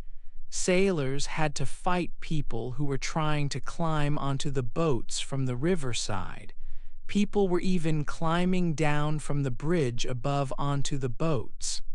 An hour later, a Martian walked along the river. There were only broken pieces of boats left in the water. I will tell you later about the 5th cylinder, the metal container the Martians arrived in. The 6th one landed in Wimbledon. My brother was with the 2 women in the cart in a field. He saw the green light when the 6th cylinder landed far away behind the hills. On Tuesday, the 3 of them still planned to get to the sea. They drove their cart through the busy countryside towards the town of Colchester. That day, the people leaving London started to understand how much they needed food. As they got hungrier, they began to steal. Farmers used guns to protect their animals and food. Many people, like my brother, were moving east. Some were so desperate for food that they even turned back towards London. These were mostly people from the north part of London who had only heard about the black smoke but hadn't seen it. My brother heard some news. He heard that about half the government leaders had met in Birmingham, a city in central England. He heard that lots of explosives were being made ready there. He was told that a train company was running trains again from a town called St. Albans, taking people north. There was also a sign saying that bread would be given to hungry people within 24 hours. But this news didn't change their plan. They kept traveling east. They didn't hear any more about the bread, and no one else seemed to either. That night, the 7th cylinder landed in London, on a place called Primrose Hill. On Wednesday, my brother and the 2 women reached a town called Chelmsford. There, a group of people who called themselves the Council of Public Safety took their horse for food. My brother and the women were hungry too, but they decided to keep walking. After walking for several more hours, they suddenly saw the sea. There were an amazing number of ships of all kinds there, more ships than you could imagine. Sailors couldn't take their ships up the River Thames anymore, so they went to the towns on the coast near Colchester in Essex to pick up people. Near the shore, there were many fishing boats from different countries, and steam-powered boats, steamboats from the Thames. Further out from the coast were bigger ships, many ships carrying coal, ships carrying goods, and clean white and gray passenger ships. About 3 kilometers out at sea, there was a warship, a ship for fighting. This was the Thunder Child. It was the only warship they could see nearby. But far away to the right, smoke rising into the air showed where other warships were. These ships waited in a long line across the place where the river meets the sea. They were ready to fight, watching the Martians attack but unable to stop it. When Mrs. Elphinstone, one of the women with my brother, saw the sea, she became very scared. She had never left England before. She said she would prefer to die than be alone in a different country. She had been getting more and more sad and unhappy during the 2-day journey. She really wanted to go back to her town, Stanmore. She felt things were always safe in Stanmore. She thought they would find her husband, George, there. It was very difficult to get her down to the beach. After some time, my brother got the attention of some men on a steamboat. They sent a small boat to the shore. My brother agreed to pay £36 for the 3 of them to travel on the steamboat. The men said the steamboat was going to Ostend, a port town in Belgium. It was about 2 o'clock in the afternoon when my brother and the 2 women got onto the steamboat. There was food you could buy, but it was very expensive. The 3 of them had a meal. There were already about 40 passengers on the boat. Some of them had spent all their money on the ticket, but the captain waited until 5 o'clock in the afternoon, picking up more passengers until the boat was dangerously full. He probably would have waited longer, but around that time, they started to hear guns firing in the south. The Thunder Child warship also fired a small gun and put up some flags. Smoke started coming from its engines. At the same time, far away in the southeast, they saw the shapes of 3 more warships under clouds of smoke. The little steamboat was already moving out to sea when a Martian appeared. It looked small because it was far away. It was moving along the wet, muddy coast from the south. The captain shouted angrily because he had waited too long. The ship went faster. This was the first Martian my brother had ever seen. He stood watching, feeling more surprised than scared. The Martian walked slowly towards the ships, going further and further into the water. Then, far away, another Martian appeared, walking over some small trees. Then they saw a third one even further away, crossing the flat, wet land between the sea and the sky.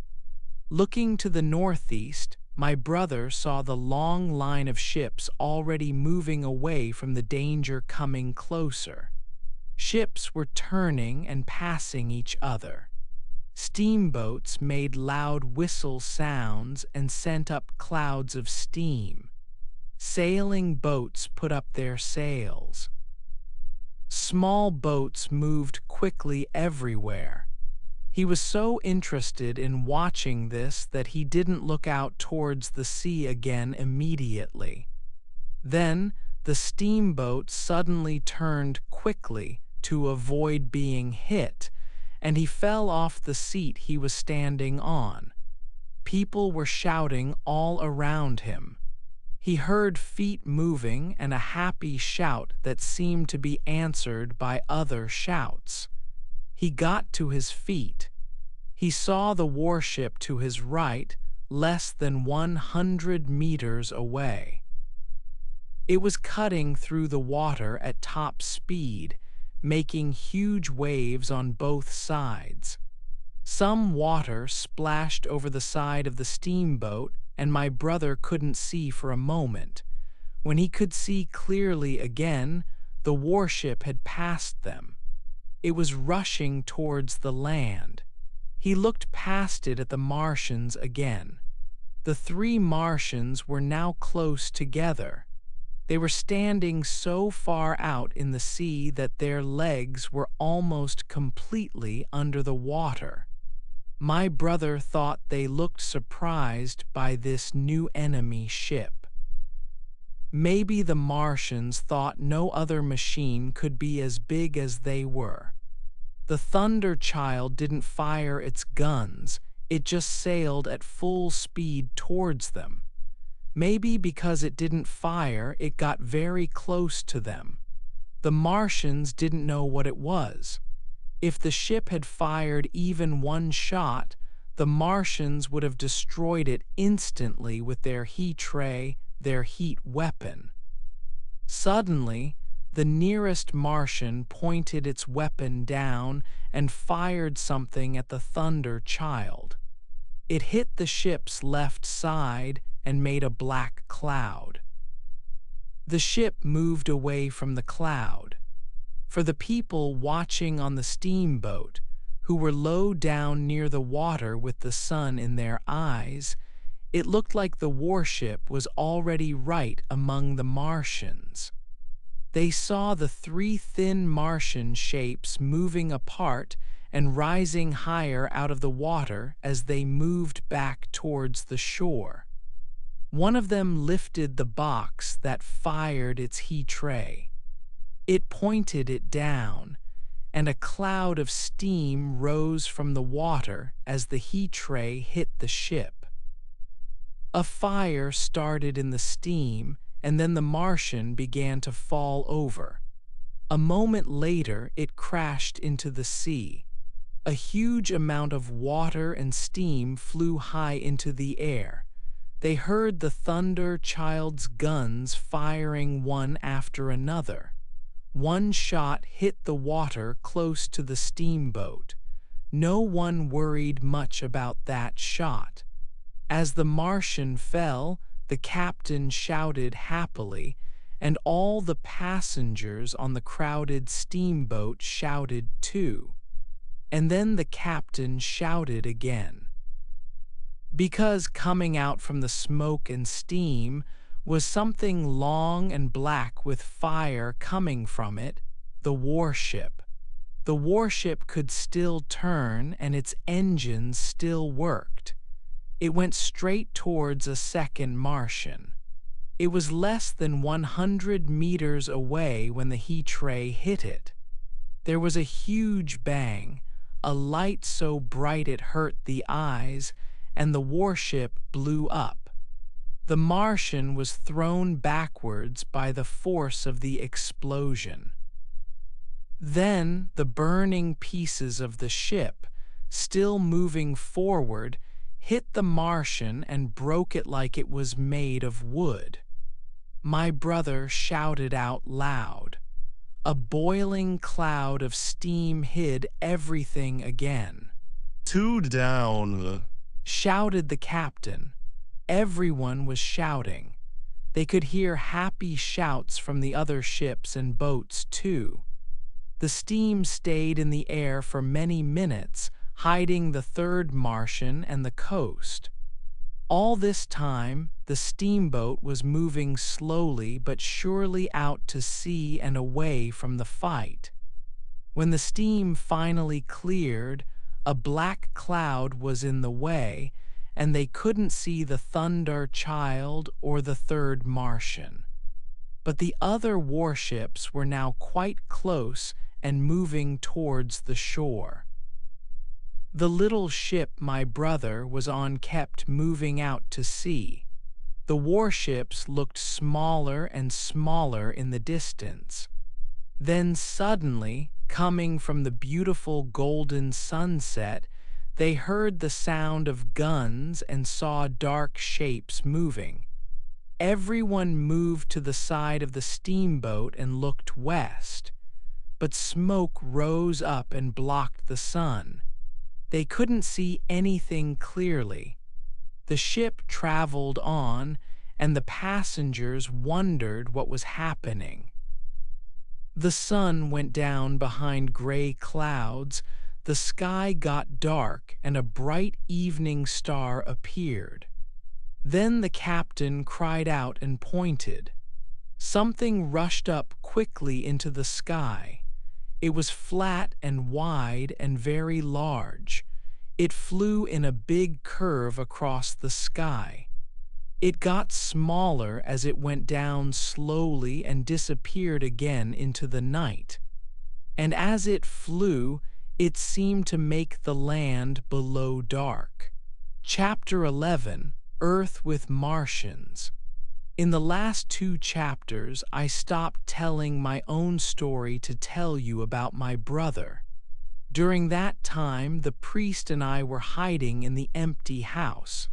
We went there to get away from the black smoke. We stayed there all Sunday night and the next day, the day everyone panicked. We were in a small, clear area, but the black smoke cut us off from everywhere else. We could only wait for 2 days, and it was very boring. I was very worried about my wife. I thought about her in Leatherhead. I imagined she was scared and in danger. I thought she probably believed I was dead already. I knew my cousin was brave, but he wasn't the kind of person who quickly understands danger and does something about it. I kept thinking about these worries. I also got very tired of the priest talking all the time. I tried to make him be quiet, but it didn't work. So I stayed away from him in different rooms in the house. The black smoke was all around us that day and the next morning. On Sunday evening, we saw signs of people in the house next door, a face at a window and lights moving. Later, we heard a door close, but I don't know who those people were or what happened to them. We didn't see them the next day. The black smoke moved slowly towards the river all Monday morning. It got closer and closer to us. Finally, it was on the road right outside our house. Around the middle of the day, a Martian walked across the fields. It used steam to clear away the smoke. When we looked out, I saw the land was covered with black dust, but we weren't trapped anymore. As soon as I saw we could escape, I wanted to do something. But the priest did not want to leave. We are safe here, He said again and again. I decided to leave him. The soldier had taught me some useful things. I looked for food and drink and an extra shirt to take with me. When the priest understood that I planned to go alone, he suddenly decided to come with me. Everything was quiet in the afternoon. Around 5 o'clock, we started walking along the black road towards Sunbury. Along the road and in Sunbury town, there were dead bodies of horses and people. There were carts turned over and bags left behind. Everything was covered in thick black dust. When we passed other small towns, they seemed okay, no damage from the heat ray or black smoke. Some people were alive there, but nobody could give us any news. In these towns, too, we saw signs that people had left very quickly. I remember seeing 3 broken bicycles that had been crushed by carts. We crossed Richmond Bridge at about 8:30. On the other side of the river, the Surrey side, there was black dust again, and some dead bodies, quite a few near the train station entrance. Then suddenly, as we walked north, we saw some people running. The top of a Martian fighting machine appeared over the houses. It was less than 100 meters away from us. We stood there, shocked and scared. If the Martian had looked down, we would have died right away. We were too frightened to continue, so we hid in a small hut in someone's garden.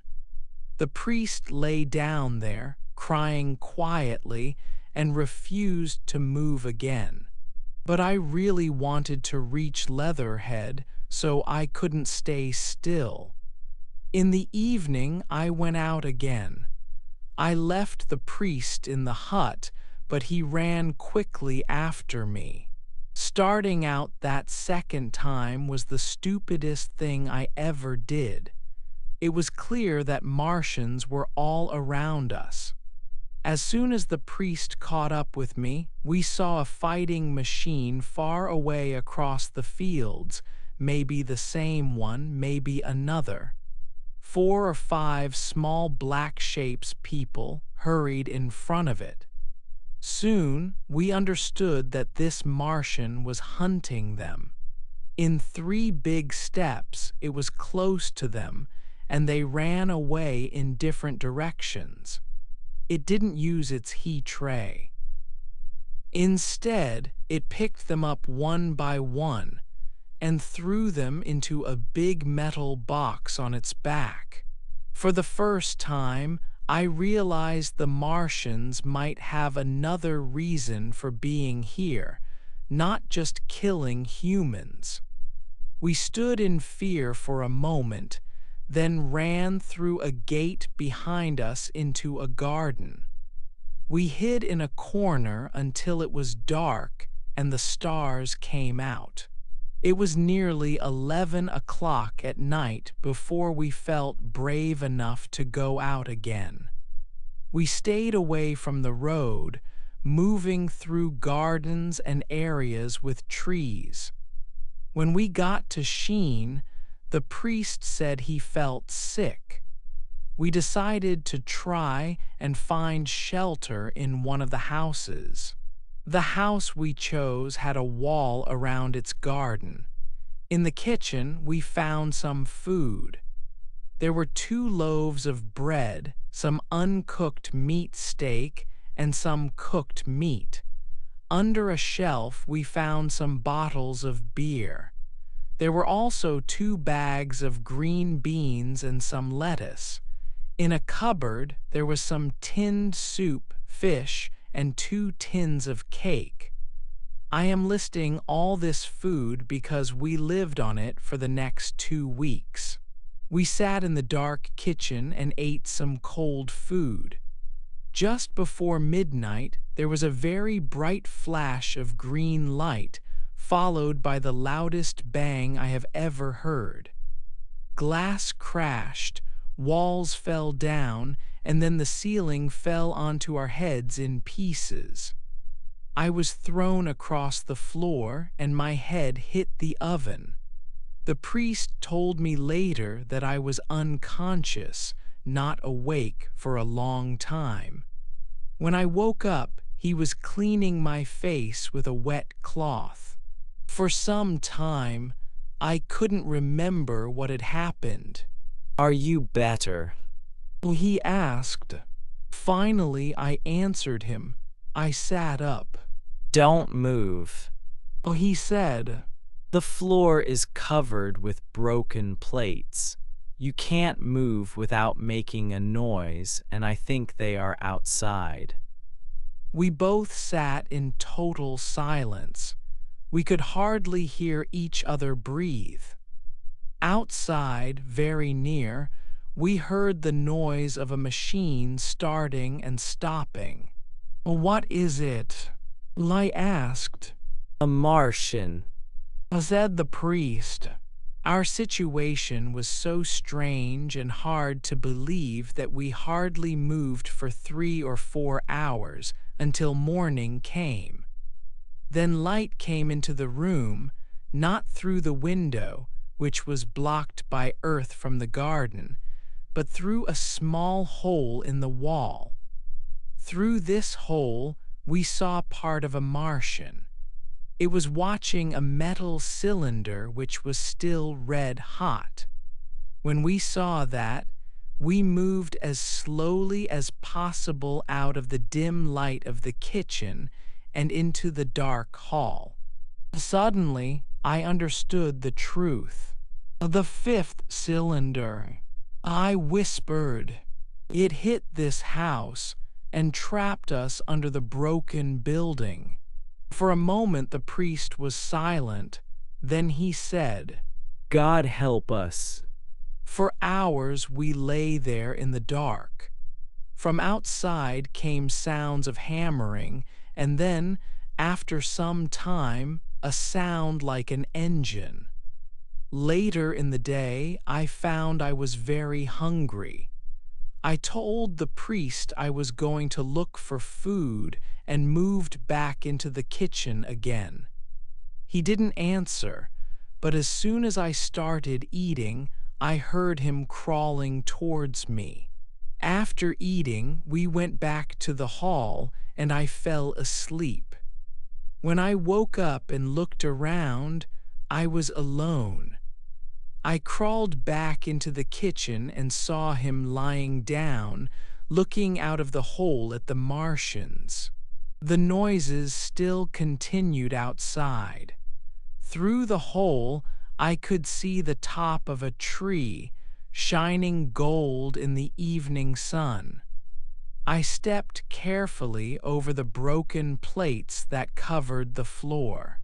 I touched the priest's leg, and he moved so suddenly that some bricks outside slid down with a loud crash. I quickly took hold of his arm, afraid that he might shout. For a long time we stayed completely still. Then I lifted my head carefully to see what had happened. The falling bricks had made another hole in the wall. Through this, I was able to see into the street. Only the night before, it had been a quiet road. Things had changed a lot. The fifth cylinder had not fallen on our house, but on the house next door. That building had completely disappeared. The cylinder had gone right through it and made a large hole in the ground, much bigger than the hole I had looked into in walking. The earth from the hole had been thrown up over the nearby houses. Our house had fallen backwards. The front part of it had been completely destroyed. By luck, the kitchen had survived and now stood buried under earth and bricks. It was covered on every side except towards the cylinder. We now lay on the very edge of the enormous round hole that the Martians were making. The cylinder was already open in the center of the hole. On the far side, one of the great fighting machines stood tall and still against the evening sky. It was empty now. However, at first, I didn't really notice the hole and the cylinder. I was looking at the strange, shiny machine that I saw working there, and the strange creatures that were crawling slowly and with difficulty across the earth near it.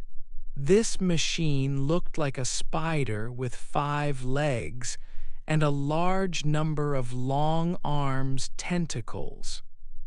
With these arms, it was taking pieces of metal out of the cylinder and putting them on the earth behind it.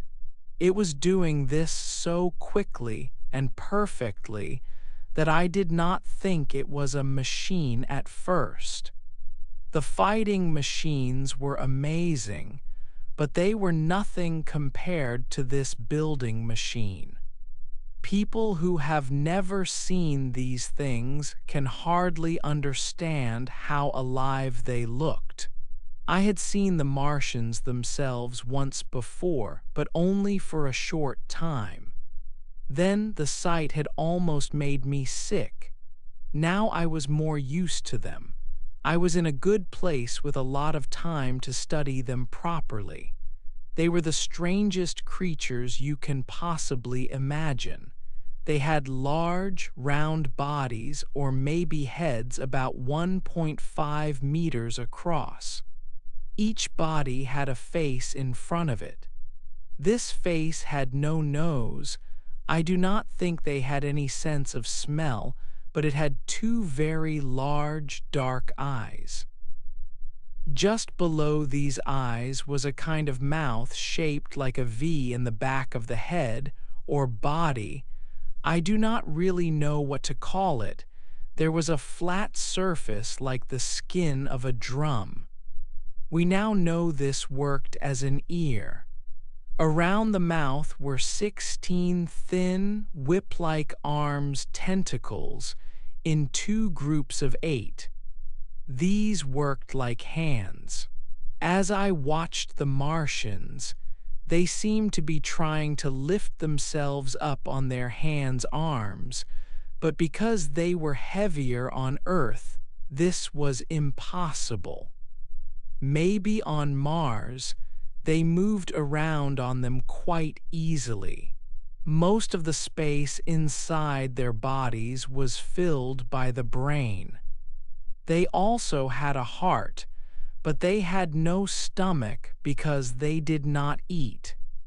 Instead, they took fresh blood from living creatures, like humans, and used a tube to put it straight into their own bodies.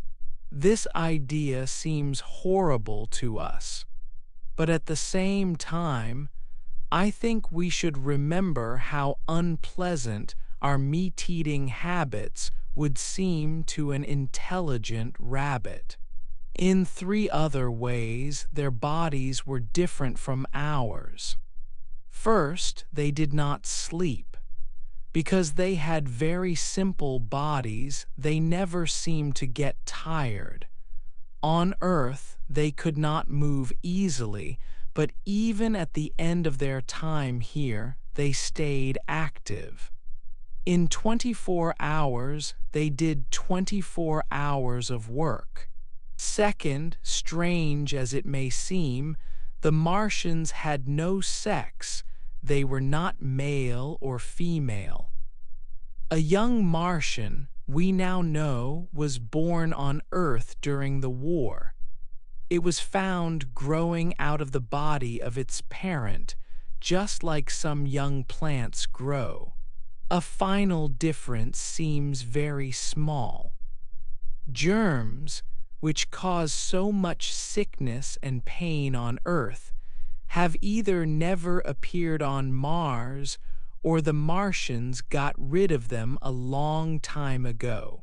People generally think that the Martians communicated by sounds and by moving their arms.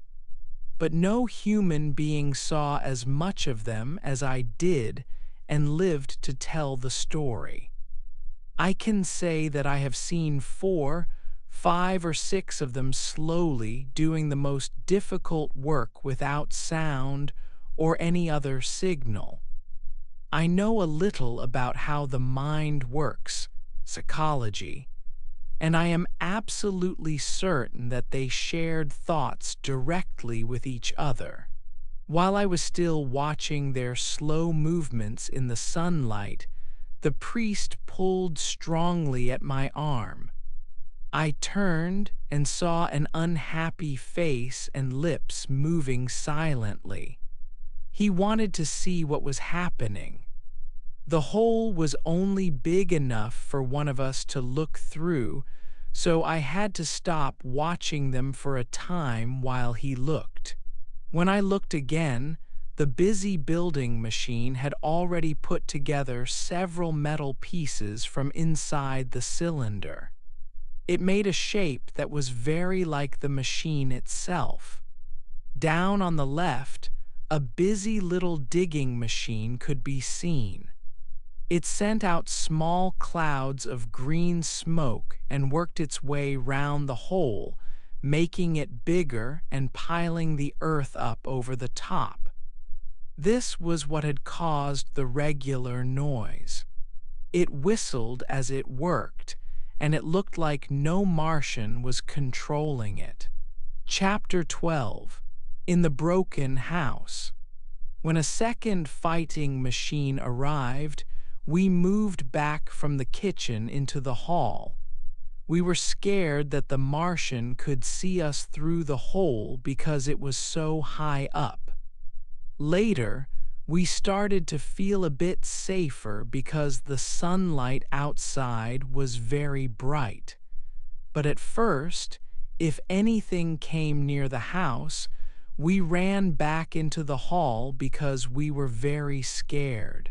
But even though it was dangerous, we couldn't stop ourselves from looking out again and again.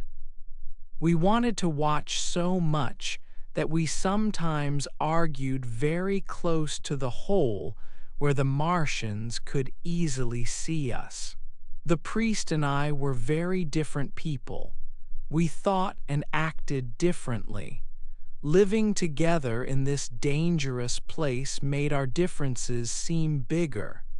The priest talked all the time, and this stopped me from making a plan. He had no self-control. Sometimes he cried for hours. He ate more food than me. He didn't seem to understand that we had to stay hidden in the house until the Martians left if we wanted to live. I tried threatening him, and in the end I hit him. That made him quiet for a while. The priest was watching through the hole when the Martians brought the first men there. I was sitting near him, listening carefully. Suddenly, he moved back quickly, looking terrified. For a moment, I felt scared too. Then I wanted to know what was happening, so I became brave. I stood up, stepped over him, and went to the hole. At first, I couldn't see why he was so scared. Night was coming, but the Martians had lights on their machines. There were lots of moving lights and shadows, which made it hard to see clearly. We couldn't see the Martians at the bottom of the hole anymore because they had dug out so much earth around it. A fighting machine stood near the hole. Then, over the noise of the machines, I heard quiet human voices. I watched the fighting machine very carefully. I was sure for the first time that there was really a Martian inside it. I could see its oily skin shining and its bright eyes. Suddenly, I heard a shout. I saw a long arm reach over the machine's shoulder to a small cage on its back. Then something fighting hard was lifted high into the air and brought down again. I saw it was a man. He was fat, with a red face, maybe 40 or 50 years old, and wearing good clothes. Maybe he was an important person before. He disappeared behind the pile of earth. For a moment, it was silent. Then we heard him scream, and we heard the Martians making long, happy calls. I moved away from the hole. I put my hands over my ears and ran into the hall. The priest was lying silently with his arms over his head. He looked up as I ran past, shouted loudly, and ran after me. That night, while we hid in the hall, I felt I needed to do something, but I couldn't think of any way to escape. But later, on the second day, I could think more clearly about our situation. I realized the priest couldn't really talk about anything useful. Seeing the man die outside had stopped him thinking properly. He was acting almost like an animal. I started to think that our situation was terrible, but maybe there was still hope. Maybe the Martians would only stay in this hole for a short time and then move away. Or maybe, if they stayed here, they wouldn't watch the house all the time. On the third day, I think, I saw a boy being killed. It was the only time I actually saw the Martians eat. After that, I stayed away from the hole in the wall for most of the day. The Martians had scared me so much that at first, I didn't think I could escape. I didn't think humans could ever beat them. But on the fourth or fifth night, I heard a sound like big guns. It was very late and the moon was shining brightly. The Martians had taken away the digging machine. The hole was empty, except for the fighting machine on the other side and a building machine working somewhere I couldn't see. I heard a dog bark. That normal sound made me listen carefully. Then I heard a noise that sounded exactly like big guns firing. I heard 6 loud bangs and then 6 more. And that was all. On the 6th day we were trapped, I looked out for the last time. Soon I realized I was alone. The priest wasn't staying close to me near the hole anymore.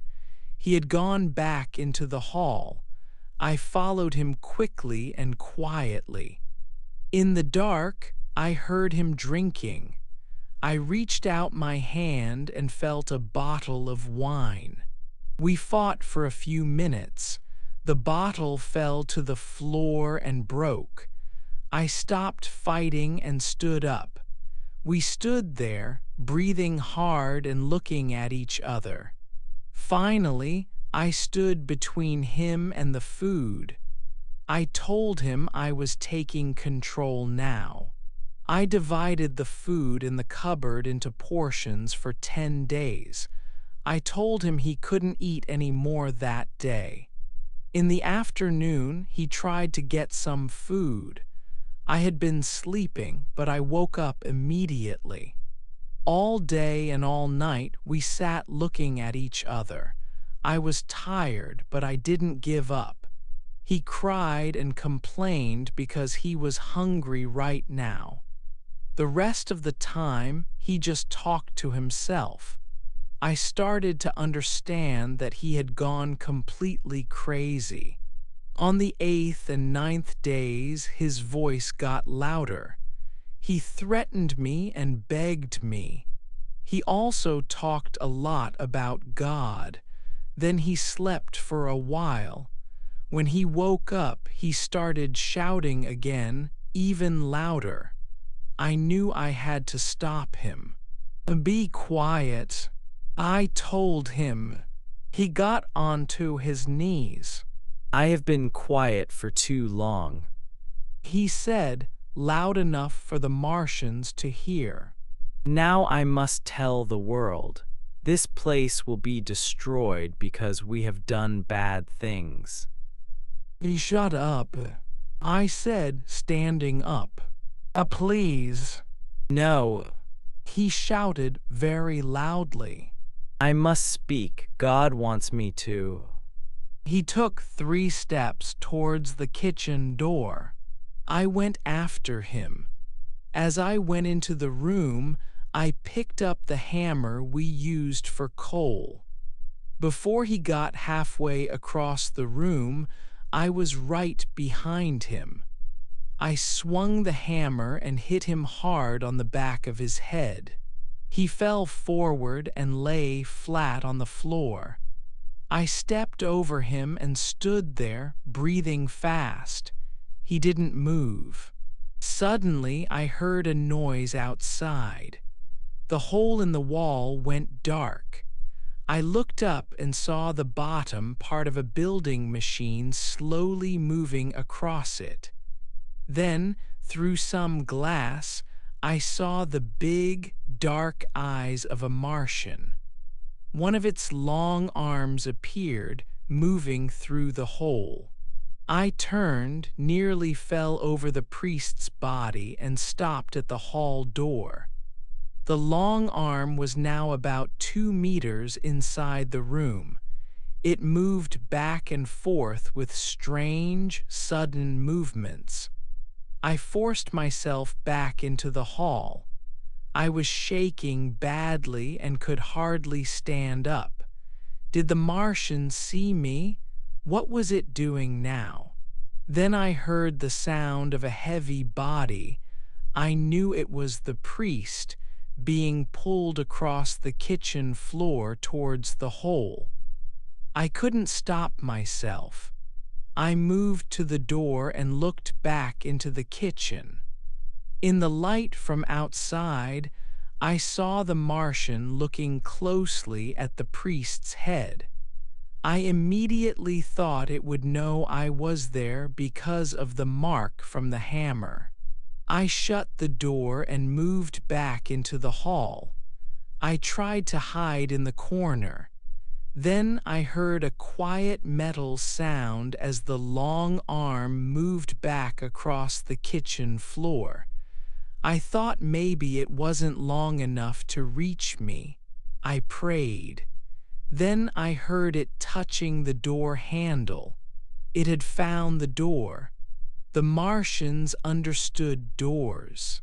It moved the handle up and down for a moment, and then the door opened.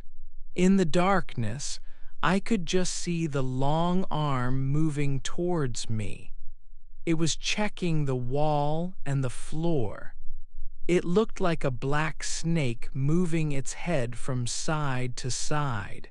Once it even touched my shoe. I nearly screamed, but I bit my hand to stay quiet. It stopped moving for a moment, then it moved back through the door. I heard it go into the food cupboard. It moved the tins around and a bottle broke. Then there was silence. Had it gone? Finally, I decided it had. The long arm didn't come back into the hall, but I stayed in the darkness all the 10th day. I was too scared even to move to get a drink. I didn't go back into the kitchen for 2 days. When I finally did, I saw the food cupboard was empty. The Martians had taken everything. For that day and the next day, I had no food and nothing to drink. On the 12th day, I was so thirsty that I went into the kitchen. I used the noisy pump next to the sink to get rainwater. I managed to get a couple of glasses of dirty water. It made me feel much better. The noise of the pump didn't make a Martian arm come through the hole. On the 13th day, I drank some more water. I thought about plans to escape, but they seemed impossible. Whenever I slept, I dreamed about the priest's death or about amazing dinners. Then, early on the 15th day, I heard a dog outside. This really surprised me. I went into the kitchen and saw its head looking in through the hole. I thought if I could get it to come inside quietly, maybe I could kill it and eat it. It was probably a good idea to kill it anyway, so its barking wouldn't attract the Martians. I moved forward saying, "Good dog," very quietly, but it suddenly pulled its head back and disappeared. I listened. I heard some birds, but nothing else. I lay near the hole for a long time. The silence made me feel braver, so I looked out. The hole was empty, except for a corner where some birds were fighting over dead bodies. There were no living things there.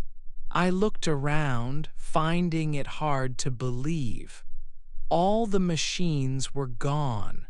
Slowly, I made the hole bigger and pushed myself through it. I could see everywhere except behind me. There were no Martians anywhere. I waited for a moment. Then, feeling suddenly very brave but also scared, with my heart beating fast, I climbed to the top of the pile of earth I had been hiding under. The last time I saw this part of the town Sheen, it was a street with nice white and red houses. Now, the houses nearby were all destroyed. Far away, I saw a thin cat walking on a wall, but there were no people. After being in the dark for so long, the day seemed very bright. The sky was a beautiful blue. A soft wind moved the flowers, and the air smelled so sweet. I stood there for some time, not thinking about safety. At that moment, I started to feel something that soon became very clear in my mind. It worried me for many days. I wasn't the master now. I was just an animal, like other animals, and the Martians were in control. Humans didn't rule the world anymore. But this feeling quickly left me, and my biggest problem was hunger. I climbed over a wall into the next garden. Here I found some young vegetables and I took them. Then I started walking towards the river. I had two ideas: find more food and get away from the hole as quickly as possible. When I got to the River Thames, I drank a lot of water. Then I walked up a hill called Putney Common. Here I walked through places that were completely destroyed and other places that were not damaged at all. Some houses still had their curtains closed and their doors shut. I went into a couple of houses to look for food, but someone had already taken it all. I lay down in a garden for the rest of the day because I was too tired to walk anymore. All this time, I didn't see any people or any signs of Martians. I saw a couple of dogs that looked very hungry, but they ran away from me. I also saw some human bones with no meat left on them. After the sun went down, I walked slowly along the road towards Putney. In a garden, I found some potatoes, which was enough to stop my hunger. From there, I looked down at Putney and the river. Seeing the black, burned trees and the empty, broken buildings made me very sad, and everywhere was silent. It terrified me to think how quickly everything had changed. Near the top of Putney Hill, I found more human bones, picked clean. It seemed the Martians had killed and eaten everyone around there, except for a few lucky people like me. They were now looking for food somewhere else. Maybe they were destroying Berlin or Paris right now, or maybe they were moving north. Chapter 13: The Man on Putney Hill. That night I stayed in a pub on Putney Hill. It was the first time I slept in a real bed since I ran away to Leatherhead. I had to break into the pub, but later I found the front door was not locked. I looked in every room for food. I almost gave up, but then I found some bread and 2 cans of fruit in a bedroom. Someone had already been there and taken most things.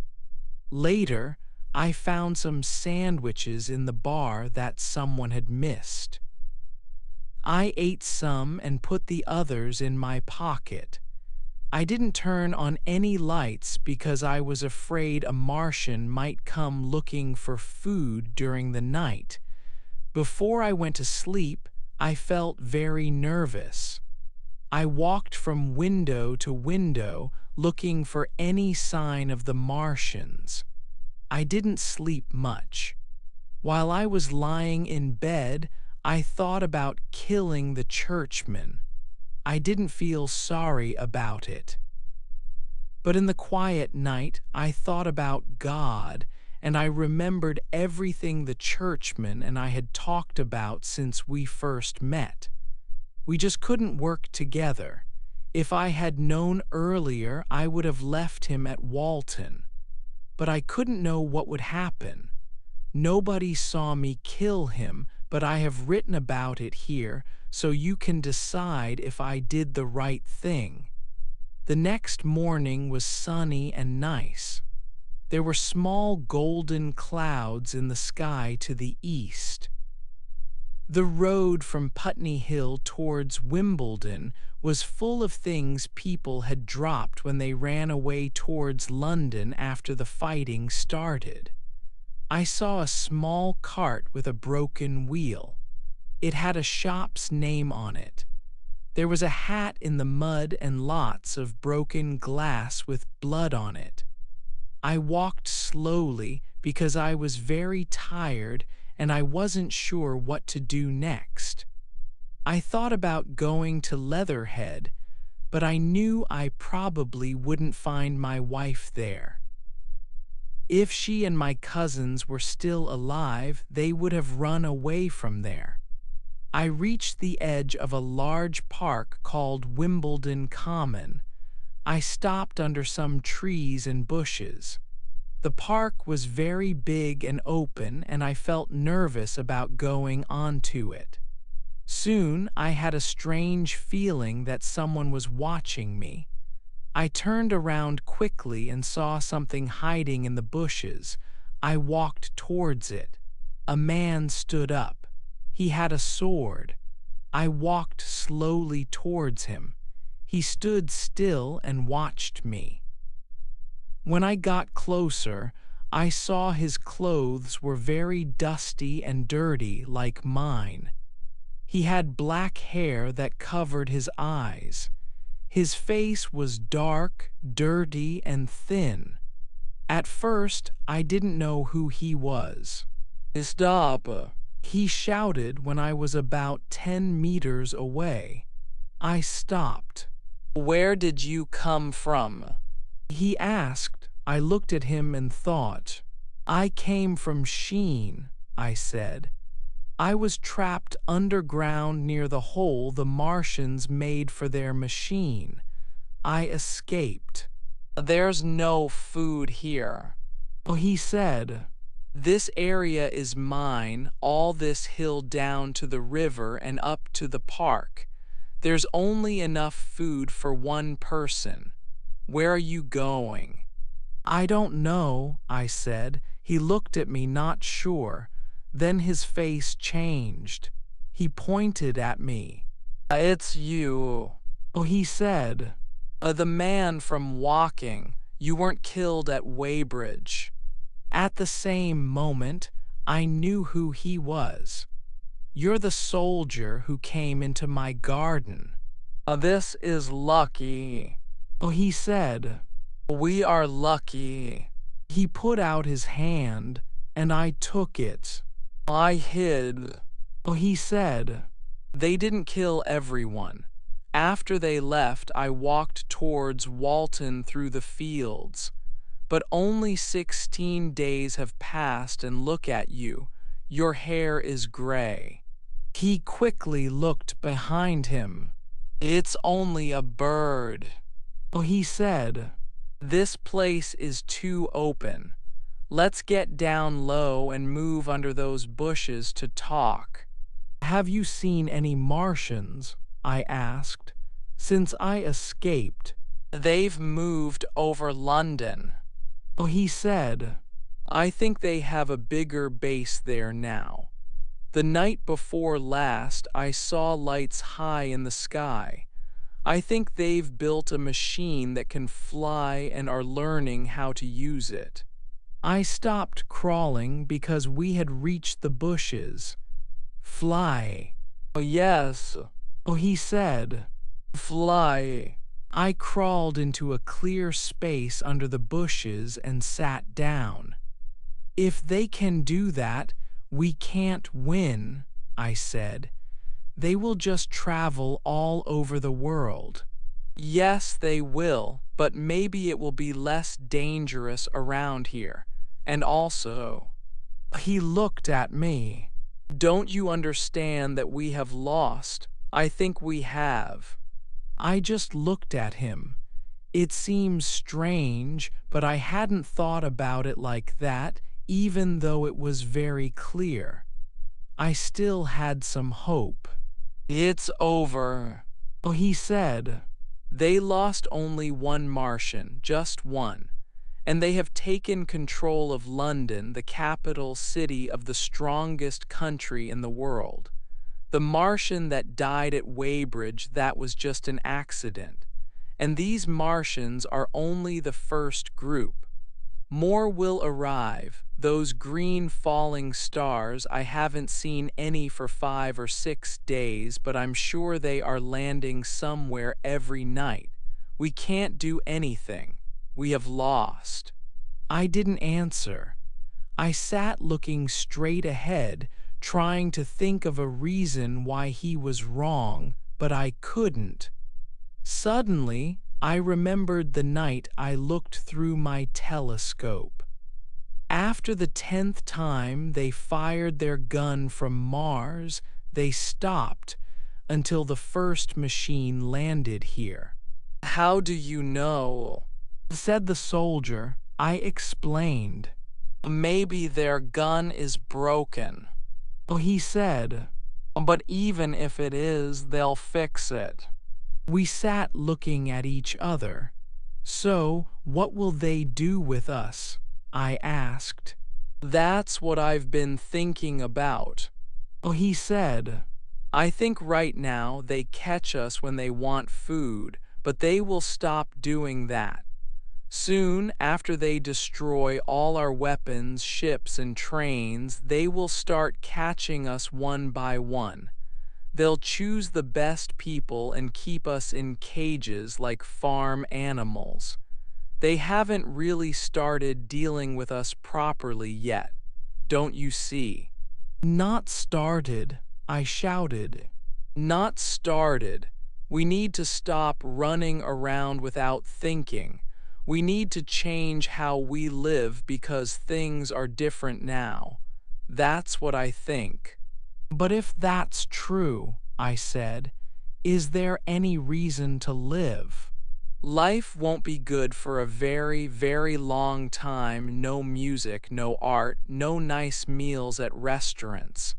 No fun things to do, but people like me will keep living so humans don't disappear completely. And I think you are strong too. We won't let them kill us.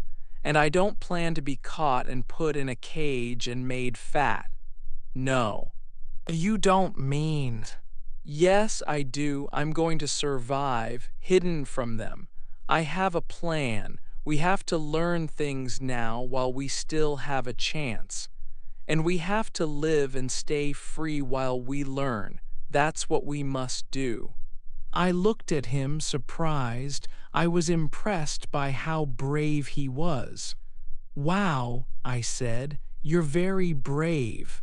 And I quickly took his hand. Tell me more, I said.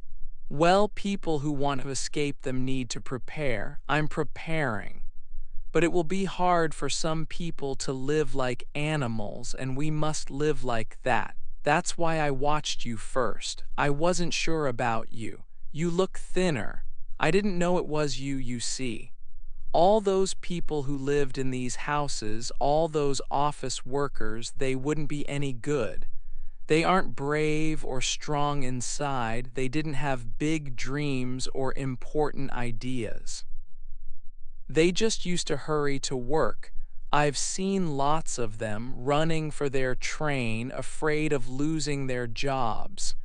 Maybe the Martians are good for them. Nice big cages, lots of food, nothing to worry about. After hiding and being hungry for a week or two, they'll be happy to be caught. He stopped for a moment. The Martians will probably keep them like pets, teach them tricks, who knows. And maybe they will teach some of them to hunt us. No, I cried, that's impossible. No person would. Why pretend? Said the soldier. There are men who would be happy to do that. It's silly to pretend they wouldn't. And I knew he was right. I sat and thought about these things. It was interesting that he, a normal soldier, seemed to understand the situation much better than me, a writer. What are your plans? I asked him. He stopped for a second.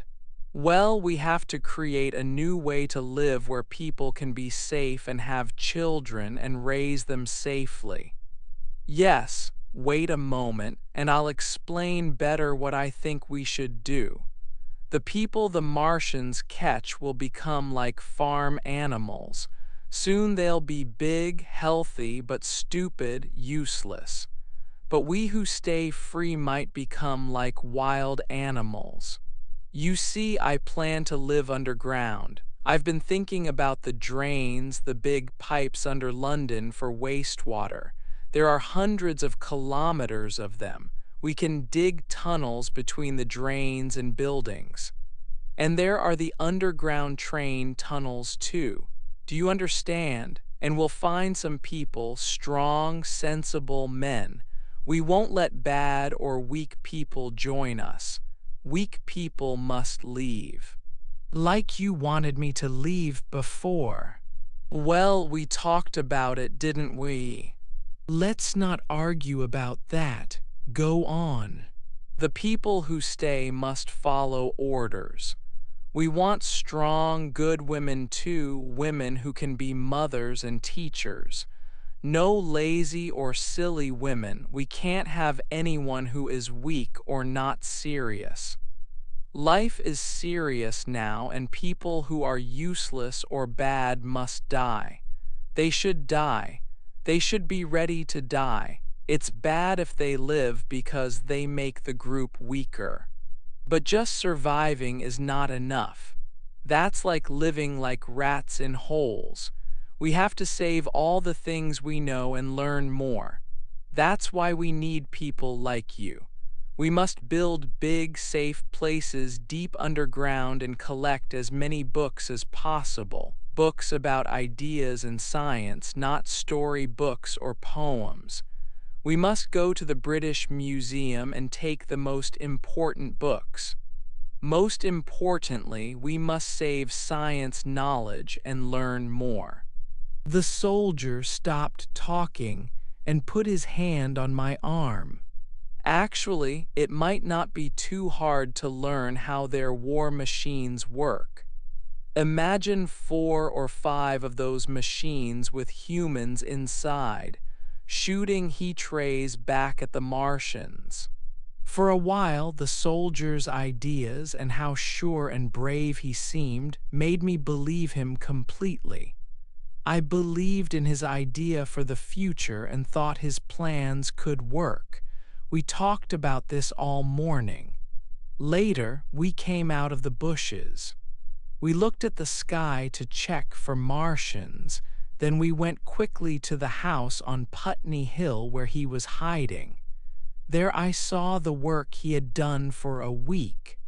It was a tunnel about 10 meters long. He was digging it to reach the main drain under Putney Hill. For the first time, I started to think there was a big difference between his big ideas and what he could actually do. I could probably dig a tunnel like that in just one day. But I still believed him enough to help him dig all morning. While we worked, I thought about the tunnel. Soon, I started to feel unsure. I thought about how far it was to the drain and the possibility that we might miss it completely. I also thought it would be easier to go into the drain first and dig back towards the house. Just as I was thinking about these problems, the soldier stopped digging and looked at me. We're doing good work. He said. Let's stop. I think it's time we looked outside from the roof. I wanted to keep digging, but then I thought of something. Why were you walking outside on the common? I asked, instead of being here working. Just walking around. He said. It's safer at night. But the work. Oh, you can't work all the time. He said. Suddenly, I understood exactly what kind of man he was. We went up to the roof together and used a ladder to look out of the roof door. We couldn't see any Martians. We went back down into the house. Neither of us wanted to start digging again. When he suggested we eat, I was happy to agree. After eating, we drank some wine and played cards. He won most of the games. When we didn't want to play cards anymore, I went back up to the roof. I stayed there for a long time, looking north over the city. I started to feel that I had not done enough to help my wife. I decided to leave this man who only dreamed about big plans and continue into London. I thought that in London, I would have the best chance to find out what was really happening with the Martians and the people. Chapter 14, Dead London. After saying goodbye to the soldier, I walked down the hill, through the main street, and crossed the bridge to Fulham. After the bridge, there was black dust on the road. There was more dust in Fulham. The streets were very quiet, which felt scary. I went into a baker's shop and found some old bread. After that, there wasn't any more dust on the streets, but I saw some white houses that were burning. The sound of the fire was actually better than the quiet. After Fulham, the streets were quiet again. Here I saw more black dust and some dead bodies. I saw about 10 bodies on Fulham Road. They looked like they had been dead for a long time, so I walked quickly past them.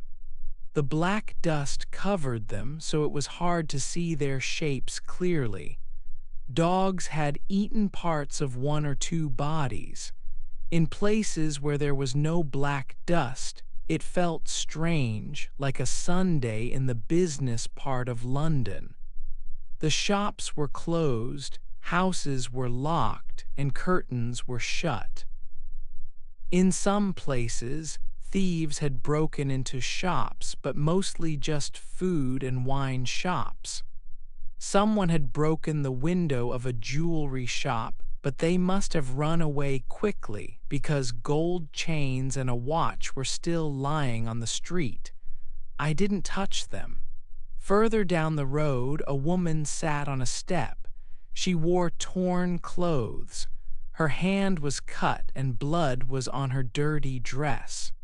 A broken wine bottle lay near her. She looked like she was sleeping, but she was dead. It became even quieter. But it wasn't just the quiet of death. It felt like waiting for something bad to happen.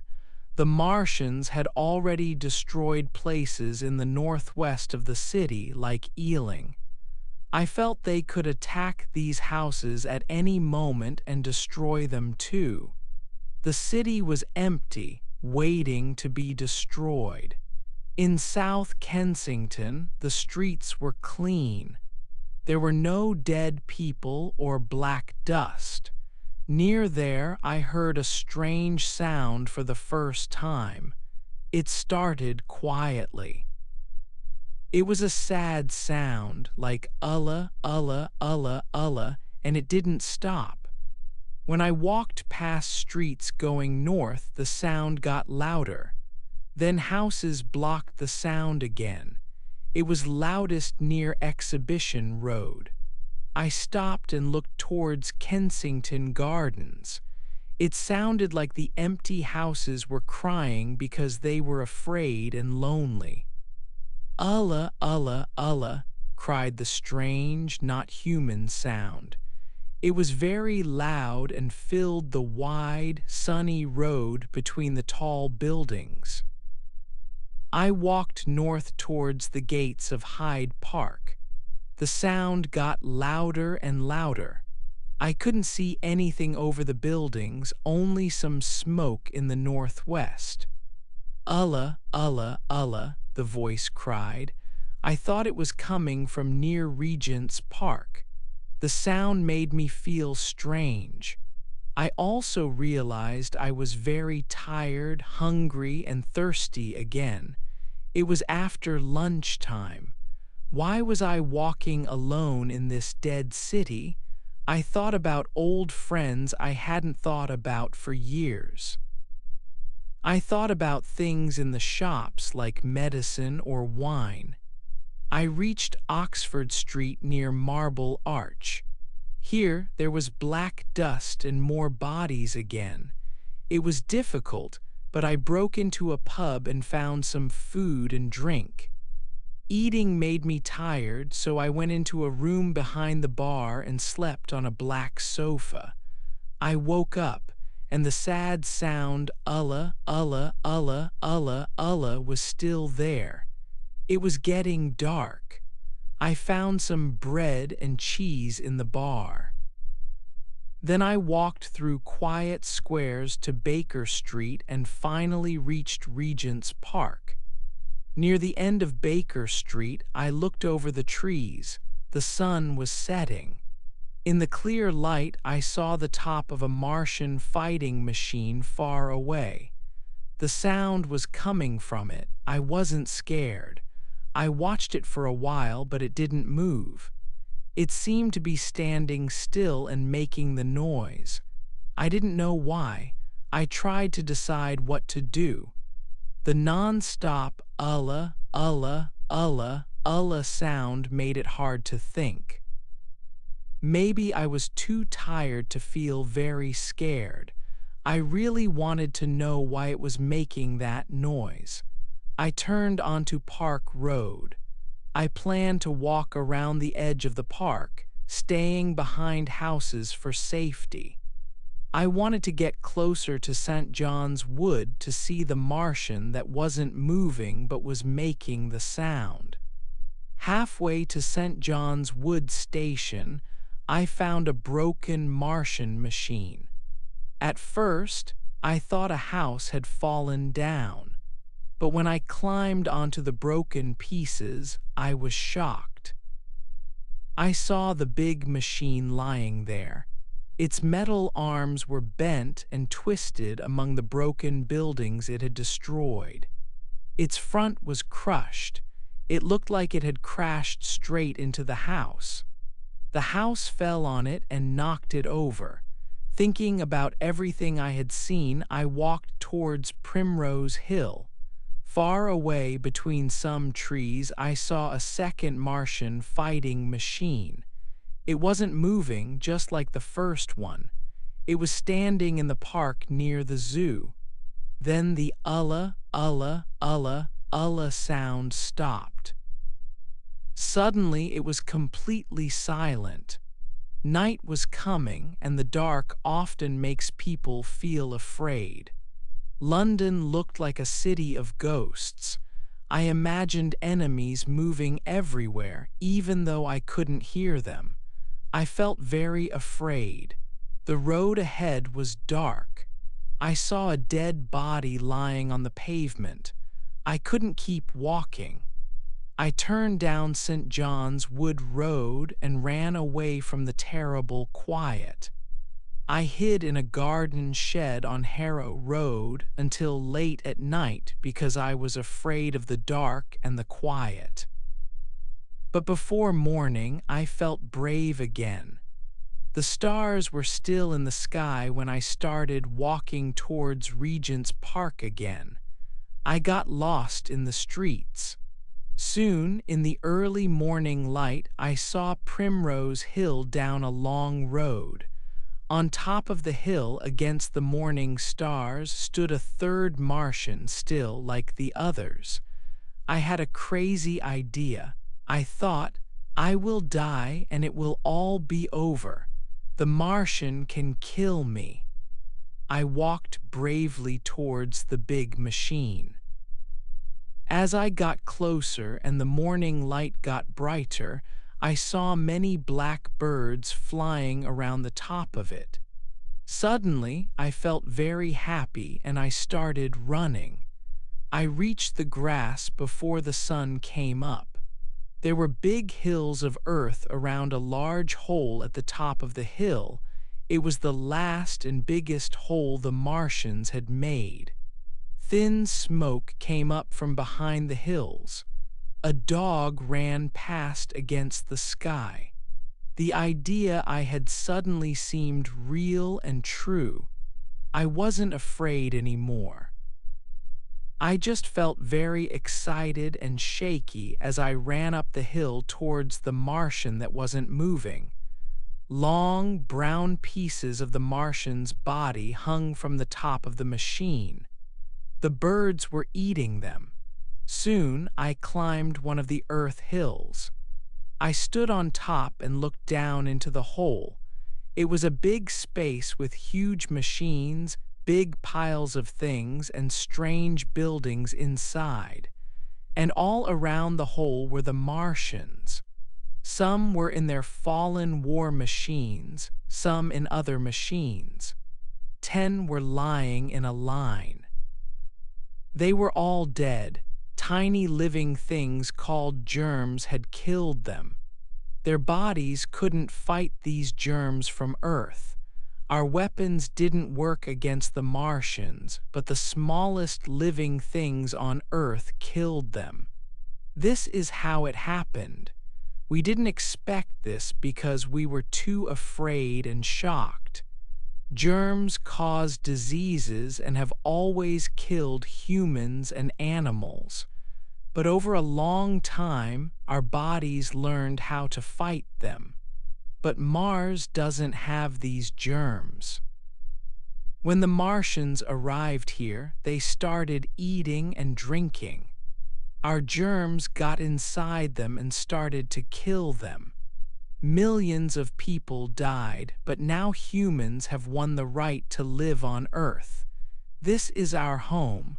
I stood looking into the hole. The sun was rising and lighting up the world. I felt very happy. The hole was still dark. Only the tops of the big, strange machines showed in the morning light. I heard dogs fighting over the Martian bodies in the dark at the bottom of the hole. On the other side of the hole, I saw the big flying machine. They were trying it out in our air when the germs killed them. Death came just in time. I heard birds above me. I looked up at the huge fighting machine. It would never fight again. Pieces of the red Martian body fell onto the seats on the hill. I turned and looked down the side of the hill at the other 2 Martians I had seen the night before. Birds were all around them now. One of them had died while it was making the crying sound. Maybe it was the last Martian alive. Its sound continued until the machine stopped working. They were just harmless, 3-legged machines made of shiny metal now, standing against the bright morning sun. All around the hole was the big city, London. It was saved from being destroyed forever. I looked at London. I understood the danger was gone. People could live in the streets again. My city could be alive and strong again. I felt so many emotions that I almost cried. The bad times were over. That same day, things would start to get better. People who were still alive would return. Life would come back to the empty streets. Soon, you would hear the sound of tools fixing the burnt and broken houses. Thinking this, I lifted my hands to the sky and thanked God. I thought, in a year we will rebuild everything that was destroyed. Then I thought about myself and my wife. I thought about our old life, full of hope and kindness. That life was gone forever. Chapter 15. What was left? Now I will tell you the strangest part of my story, but maybe it is not completely strange. I remember everything I did that day very well, up to the moment I was standing and crying on Primrose Hill. After that, I don't remember anything. I don't know what happened for the next 3 days. Later, I learned I wasn't the first person to find out the Martians were beaten. Other people walking around like me knew it the night before. One man, the very first one, was able to send a message to Paris. From Paris, the good news traveled quickly around the world. Many cities had been very afraid, but now they suddenly turned on all their lights. People in Dublin, Edinburgh, Manchester, and Birmingham knew the news while I was standing near the hole the Martians made. I heard that men were already crying because they were so happy. They were getting on trains to travel to London. Men rode bicycles through the country, shouting the news to everyone. And food arrived. From France, Ireland, and America, food like corn, bread, and meat was sent to us. It felt like every ship in the world was sailing to London at that time, but I don't remember any of this. For 3 days I walked around without any plan. I was like a crazy person. Then I realized I was in a house. Some kind people lived there and they had found me. They told me later that I was singing a strange song. The last man left alive. The last man left alive. These people had their own problems, but they were still very kind to me. They let me stay in their house and took care of me because I wasn't thinking clearly. When my mind started to work properly again, they kindly told me what they knew about Leatherhead. They said that 2 days after I left the house where I was hiding, a Martian had destroyed the town. Every person there was killed. It seemed the Martian destroyed everything for no reason. I felt very lonely, and they were very kind. I was also very sad, and they were patient. After I felt better, I stayed with them for 4 more days. During that time, I felt I really needed to go back and see what was left of my old life. My past life seemed so happy. The people I stayed with tried to stop me, but finally I promised I would come back to them. Then I went out into the streets. These streets had been dark, strange, and empty just a short time before. The streets were already busy with people coming back. Some shops were even open. I remember the day seemed bright as I traveled sadly back to my small house in Woking. The streets were busy and full of life. But then I saw that many people looked sick. Many still wore old, dirty clothes. Churches were giving bread to people. The French government had sent it. Tired policemen stood on the street corners. Near Waterloo Bridge, I bought a newspaper. It was the first one to be printed again after the attack. I didn't learn much new from it. But it said that scientists had studied the Martian machines for a week and found amazing things. For example, the newspaper said humans had discovered the secret of flying. I didn't believe it then. At Waterloo Station, I found out there were free trains taking people home. Most people had already traveled, so the train was not very full. We traveled through the city. It was still dirty with the black powder from the Martian attack, even though there had been storms and rain for 2 days. As the train went on, the countryside looked empty and different. The area near Wimbledon was badly damaged. Further on, I saw big hills of earth near where the 6th Martian cylinder landed. Some people were standing looking at it, and some soldiers were working there. A British flag was flying above it in the wind. The train tracks near Woking Station were still broken. So I got off the train at Byfleet. I walked towards Mayberry. I passed the place where I saw the Martian fighting machine during the storm. I wanted to see, so I stopped.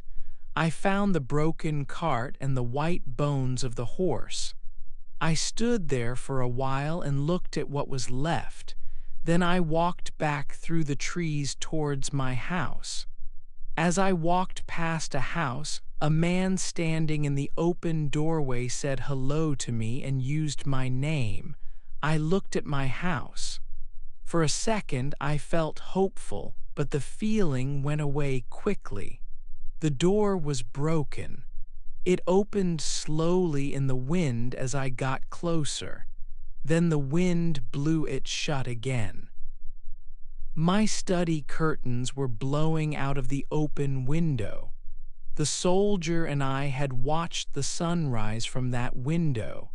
Nobody had closed it since that time. I went inside. The house felt empty. The carpet on the stairs had a mark where I sat. I was completely wet from the storm on that first bad night.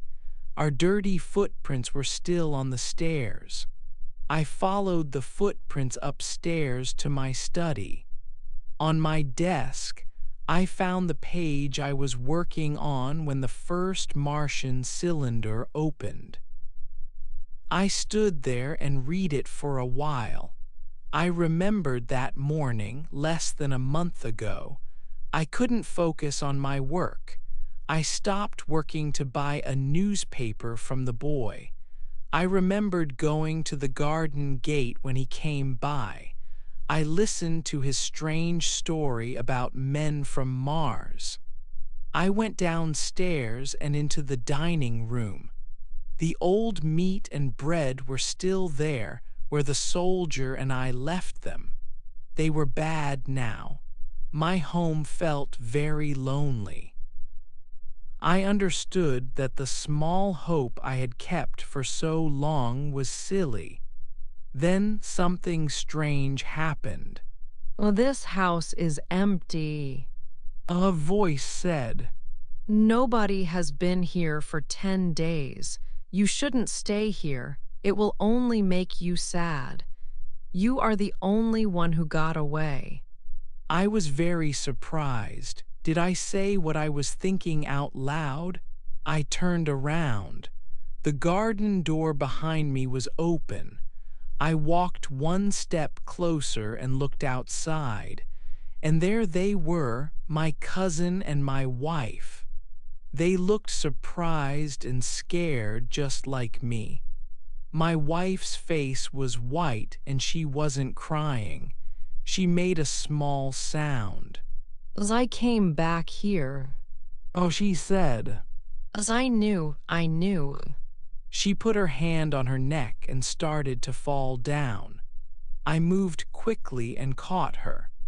Now, as I finish writing my story, I feel sad that I cannot answer many questions people still have. People will probably criticize me for one thing. I don't know much about medicine, but I think the Martians were probably killed by germs, tiny living things that cause diseases. It's true that when scientists looked at the dead Martians after the war, they only found germs from Earth. Also, we still don't understand the black smoke well, and we don't know exactly how the heat ray worked. A more important question is, could the Martians attack again? I don't think people are thinking about this enough. Every time Mars comes close to Earth, I worry they might attack again.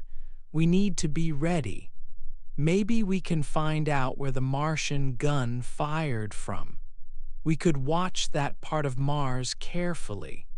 Then, if they fire again, we could destroy the cylinder before it gets cool and the Martians come out.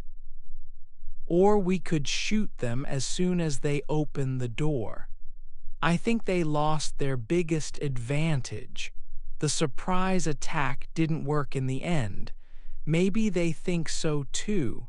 One space scientist thinks the Martians might have landed on Venus.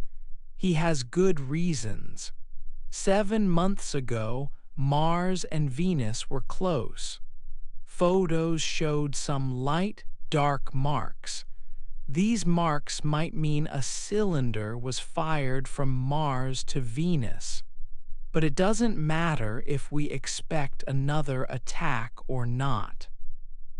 What happened has changed how we see the future for humans. We learned that Earth is not always a safe home for us. We don't know what good or bad things might suddenly come from space. Maybe the Martian attack will be good for us in the long run. We don't feel so safe about the future now, and maybe that feeling made us weak before. The attack has helped science a lot. It also made people understand that all humans are like one big family. Maybe the Martians far away in space saw what happened here. Maybe they learned something and found a safer home on Venus. But even if that's true, we will still watch Mars carefully for many years. Every shooting star will make us feel scared. The war really changed how people think. Before the war, most people believed that life only existed here on our small planet. If Martians can travel to Venus, maybe humans can too someday. In the far future, the sun will get colder, and Earth might become too cold to live on. Maybe then life from Earth can travel to other planets and continue. But that idea is for the very far future. Or maybe the Martians will still destroy us. Maybe they will control the future, not us. I must say, the problems and dangers have left me feeling worried and scared, even now. Sometimes I sit writing in my study at night. Suddenly, I imagine I see the valley burning again. I feel like my house is empty and lonely. Sometimes I walk on the Byfleet Road. Cars pass me, a boy rides his bike, children go to school. But suddenly it all feels strange, not real. I feel like I am hurrying with the soldier again through the hot, dangerous, quiet places. At night I sometimes see visions, the black powder making the quiet streets dark and the dead bodies covered in it. In my mind, the bodies stand up. They are broken and bitten by dogs.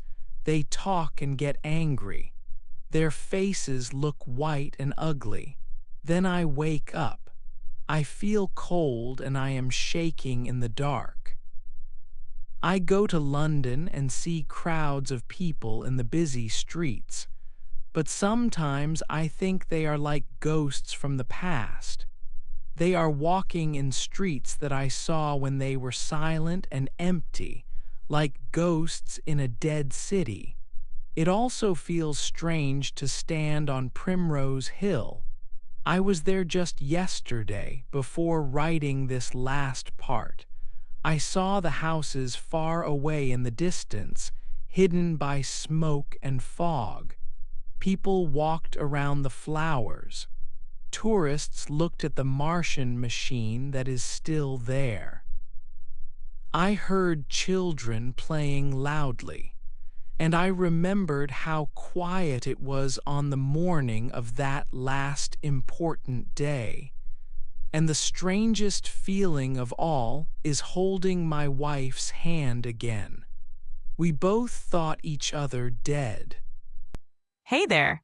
Just a second before you go. If you learned something new today, please give this video a like, write your thoughts in the comments, and subscribe to the channel. It only takes a second, and it really, really helps to create even better English videos for you. Your support means the world. Thank you.